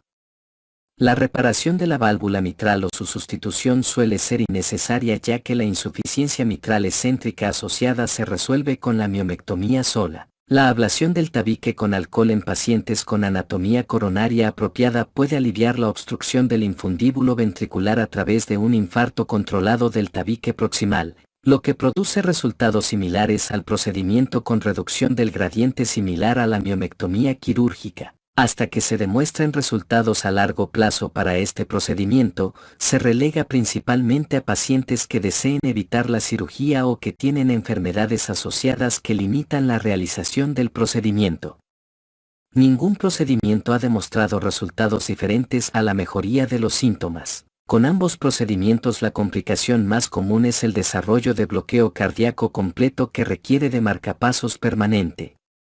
Sin embargo, la colocación de marcapasos ventricular como tratamiento primario para la obstrucción del infundíbulo ventricular es ineficaz y en términos generales no se recomienda. Los pacientes con miocardiopatía hipertrófica tienen mayor riesgo de muerte cardíaca súbita por taquiarritmias ventriculares. La actividad física enérgica y las actividades deportivas de competencia deben prohibirse. Los factores que incrementan el riesgo de muerte súbita desde cifras basales de 0.5% por año se muestran en el cuadro 254.6. Como no se ha observado reducción de la muerte súbita por intervenciones médicas o quirúrgicas, se recomienda la colocación de un cardioversor desfibrilador para pacientes con 2 o más factores de riesgo y se recomienda que se elija con base en los factores de riesgo individuales para cada paciente. No obstante, el valor predictivo positivo de la mayor parte de los factores de riesgo es bajo y muchos pacientes que reciben un desfibrilador nunca recibirán un tratamiento apropiado. El uso a largo plazo de desfibriladores puede asociarse con complicaciones graves relacionadas con el dispositivo, en particular en pacientes jóvenes y activos. Se está realizando refinamiento de los factores de riesgo para muerte súbita a través de tecnologías modernas, como la resonancia cardíaca. La fibrilación auricular es común en pacientes con miocardiopatía hipertrófica y puede ocasionar deterioro hemodinámico y apoplejía embólica.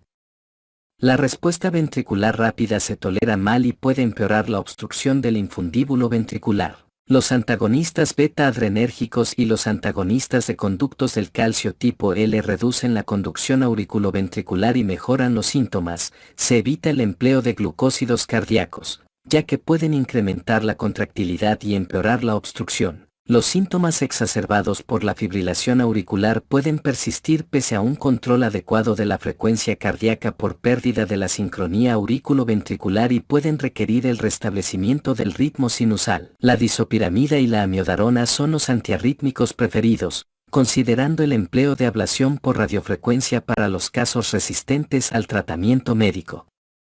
Se recomienda la anticoagulación para evitar la apoplejía embólica en pacientes con fibrilación auricular. Pronóstico. El pronóstico general para la miocardiopatía hipertrófica es mejor que en estudios iniciales de poblaciones enviadas a valoración.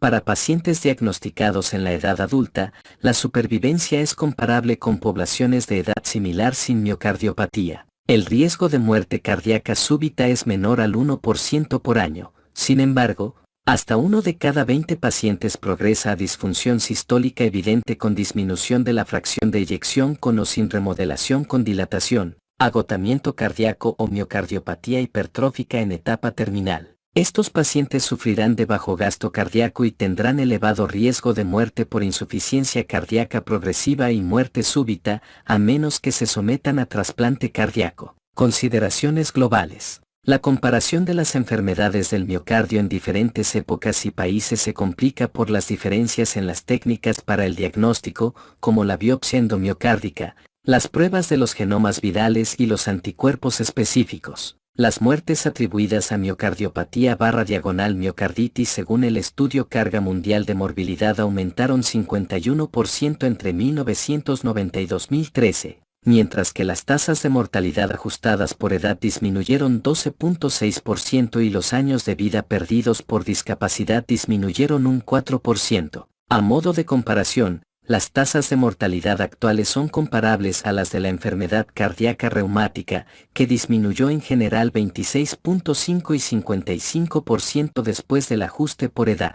Las muertes por miocardiopatía de Chagas en todo el mundo disminuyeron de 12.700 a 10.600, con reducción de 51.7% en las tasas ajustadas por edad por 100.000 habitantes a 0.2, atribuibles en gran parte a las mejores condiciones de salud en las áreas rurales de América del Sur y Central. Por el contrario, ha habido un aumento en la prevalencia de la enfermedad de Chagas a cerca de 300.000 en Estados Unidos, detectado principalmente a través de la donación de sangre. Ya no se limita a pacientes de áreas endémicas conocidas, ya que la infección de novo se reconoce cada vez más en las regiones más cálidas del país. La atención médica para otras enfermedades afecta la miocarditis y la miocardiopatía. Las naciones desarrolladas ven mayor prevalencia de cardiomiopatía debido a la quimioterapia. Sin embargo, la vacunación ha reducido las muertes por miocarditis difterica a menos de 50 por cada 100 millones de habitantes, actualmente más común en Rusia. Las regiones del mundo que proporcionan tratamiento antiviral altamente activo para el virus de inmunodeficiencia humana han reducido varias veces la transmisión y también la tasa de miocardiopatía vinculada. Se espera que el aumento de la disponibilidad de pruebas clínicas genéticas desvíe la aparente epidemiología de la cardiomiopatía de las causas adquiridas hacia factores genéticos causantes y facilitadores. Por ejemplo, se reconoce cada vez más que la insuficiencia cardíaca con fracción de eyección preservada atribuida a la hipertensión y diabetes representa la amiloidosis de la transtiretina mutante, con distintas mutaciones reconocidas en Portugal, Japón y la población afrocaribeña.